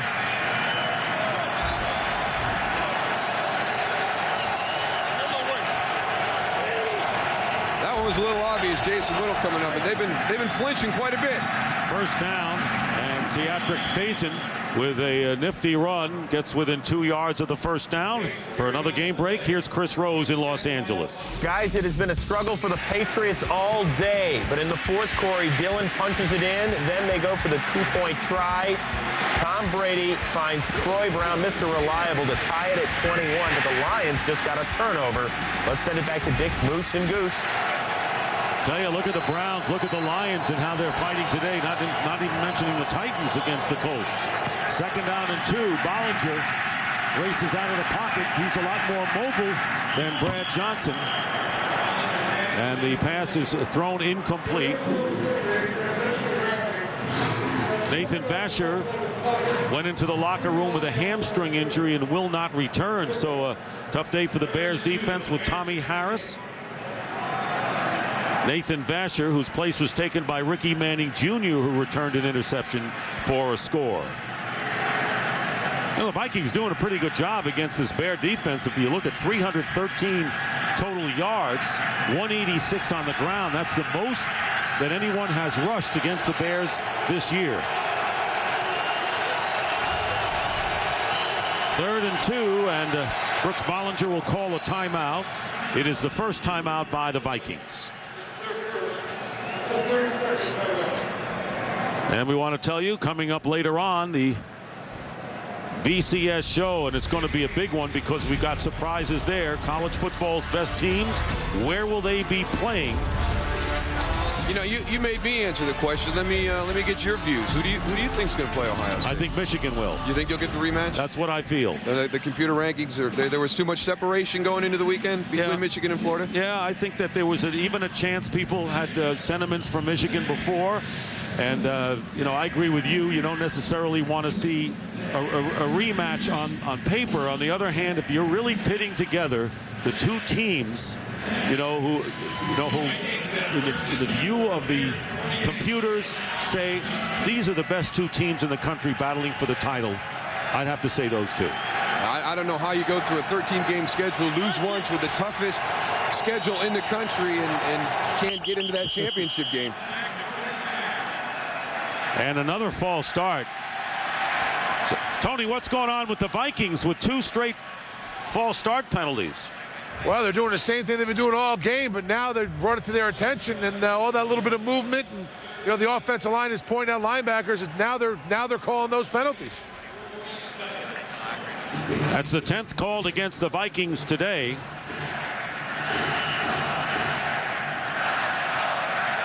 Well, the Bears just put their nickel defense in, took their 2 big guys out of the middle, so the Vikings, it's a good time to run the ball without those big guys in the middle. 3rd down and 7.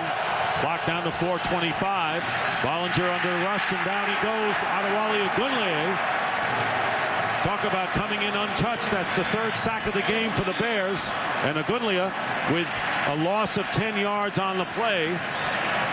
Brooks Bollinger looks like he hurt his left shoulder there. It's hanging down low. He doesn't want to come off, but he looks like he's hurt pretty bad. Yeah, that was on Ciatric face. He's trying to release out of the backfield, and he actually collides. He kind of goes in between Mike Rosenthal and Adewale Ogunleye and kind of gets in the way. Here's Mike Rosenthal. The rush is going to come here. Watch the release. It's actually Mewelde Moore. Goes in between him, kind of picks his offensive lineman, and he can't get back. Even though that ground isn't solid frozen, but they do run water through it to keep it a little bit warmer, but it's still hard. Don't think that it's a soft field out there. Tavares Jackson, who would be the emergency quarterback. He is the 3rd quarterback. Now, if we thought Bollinger was cold, this guy's got to be an icicle. So Jackson hurriedly warming up. 3:43 remaining. Bollinger over on the sideline, and from the looks of things, putting the helmet on. Jackson, rookie from Alabama State, would be coming in next time the Vikings get the ball. It is 4th down and 22, and Chris Kluwe will come in and punt. Well, that went from a 3rd and 2 to a 4th and 22 with all those pre-snap penalties and the sack. And Kluwe with the kick. Hester waves it off. He's going to let it go out of bounds. And the Bears will take over with 3:37 to go. It's interesting how this game has gone with utter domination, you would think, by the Bears defense with the big plays. They have given up a horde of yards, and the special teams play.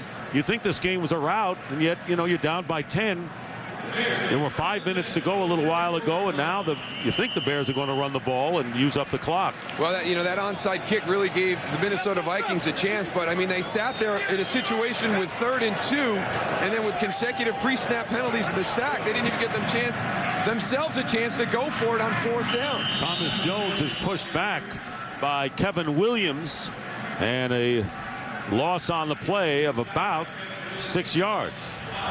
But now you look at that right there, career lows for both of the quarterbacks. Brad Johnson's on the sideline right now. The Bears should be running the football, so you don't expect to see Rex Grossman's come up very much, but it's been a tough day for both of these guys, and I think the surprising one is Brad Johnson. I didn't think he'd have the type of afternoon like he did. Rex Grossman, we thought he might come out and kind of silence the critics and the performances he's had in recent weeks, but he struggled mightily again. And flags fly once more, and another false start penalty. This one against the Bears, so they lose 5 on the Jones run, and now 5 more on the penalty. But you're right, people are going to still question off of this game. They got to keep the ball on the ground right now. The wind is blowing crazy right now, swirling around this stadium. You can see the flags right there. This wind is definitely picked up. It wouldn't be smart for them to go to the air. So Why keep would on the they ground throw? And run that clock. Why would they throw? 2nd down and 20. Thomas Jones. And the Vikings have only 2 timeouts remaining after a pickup of 1. Been a strange game. Devin Hester with a 45-yard punt return. The Bears led 7-0, and then Ricky Manning Jr. returned this Brad Johnson pass 54 yards. At that time, it was 14-6, and then there was another interception by Urlacher at another score, and then Seatric Faison went in from 4 yards out. 23-13 the score. Minnesota has had chances, forcing a fumble on the opening kickoff, getting the ball in Bear territory. Got nothing. Onside kick they recovered, trailing by 10. Got nothing. And of course, the promo. Stay tuned to Fox for the Giants and the Cowboys coming up next. That will assure you getting on TV. Come on, pan out, get them on TV. They were creative. They did a nice job. There you go. There you go. They had to print it up. Vikings with 1 timeout left.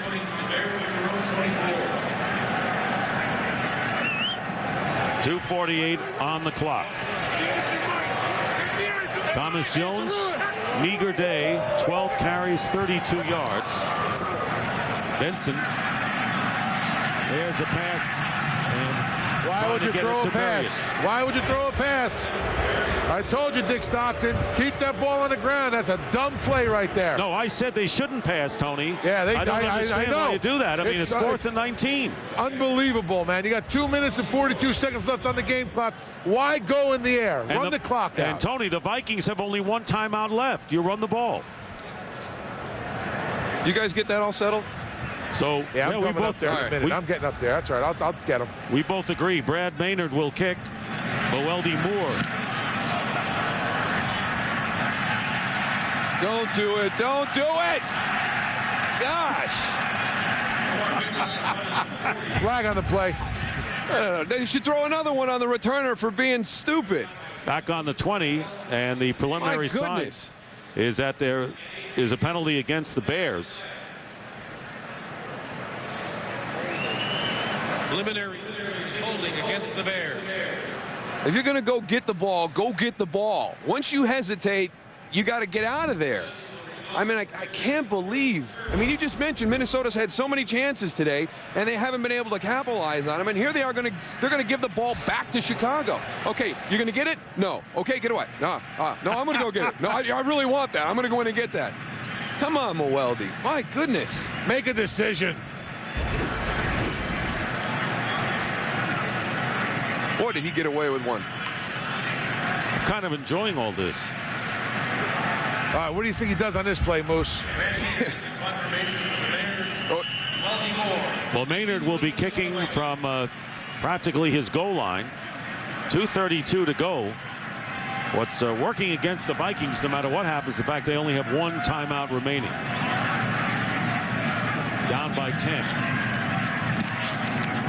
Good kick this time. Beauty by Maynard. And Moore back on his 38. And that's it. Gets to the 41. Clock stops at 2:20 to go. Brendan Ian-Badejo with a special teams play. Tavares Jackson getting last-second instructions from Brad Childress. So 2 quarterbacks are out. Brad Johnson by a coach's decision and then an injury to Brooks Bollinger. There you see the breakdown for the Chicago Bears today. Pretty impressive all the way around. Yeah, special teams has saved the day. And, you know, they kind of got everything going. The defense has been tough as usual. That safety is going to end up being the biggest play of the game because it keeps it a 2-possession game right now. First down on the 41. So Tavares Jackson flips to Seatric Faison, and he is brought down at the 44-yard line. Picking up about 3, Lance Briggs. And that was the first NFL pass for the second-round draft choice from Alabama State. And we're down to the 2-minute warning here at Soldier Field. The Bears 2 minutes away from their 10th victory and a chance to wrap up the NFC North title.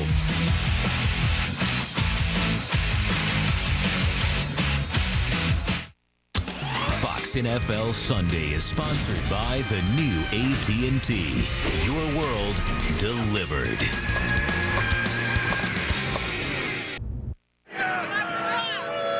Two minutes remaining in the fourth quarter, and the Bears in front 23-13. Yeah, I'm here. All right, good to know. Are you there, Tony? Yeah, I'm down here on the sideline, just getting a feel of what they're doing here, and everybody's trying to stay nice and warm. 2nd and 6 on the 44. And a penalty flag down. False start, offense, number 85. 5-yard penalty. We've seen the 3 quarterbacks for the Vikings today. They certainly had the chances, but you can say that about any team that falls short. They had their chances, but who was the opportunistic team today? No question about it. Oh, without a doubt, the Chicago Bears. I mean, but to have the opening kickoff, you forced a turnover. Kind of everything we talked about at the top. It's cliche, but they ran the ball well. They didn't create the critical turnovers, and early in the game, they had a chance to kind of get off to a good start. They let all those opportunities slip through their fingers. Jackson has his pass batted down by Adonijay. And if you would have told the Vikings that you're going to rush for 190 yards against the Chicago Bears, you're going to say we're going to be in pretty good shape. Well, for those of you in the home markets of our late games, in a moment, you'll be leaving this game and we will be switching you to the start of your game.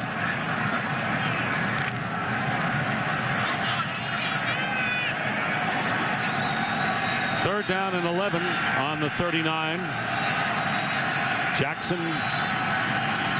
team trailing by 10 points, and the pass is caught, so it'll be 4th down and short. Billy McMullen with the reception.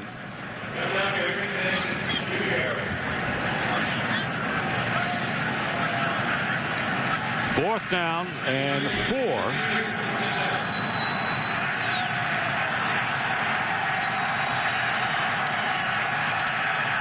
Jackson's pass, and it's caught for the first down by Jermaine Wiggins, who gets inside the 30-yard line. A pickup of 23, and Jackson signals for the timeout. That is the Vikings' 3rd and last timeout. So they're inside the 30, trailing by 10.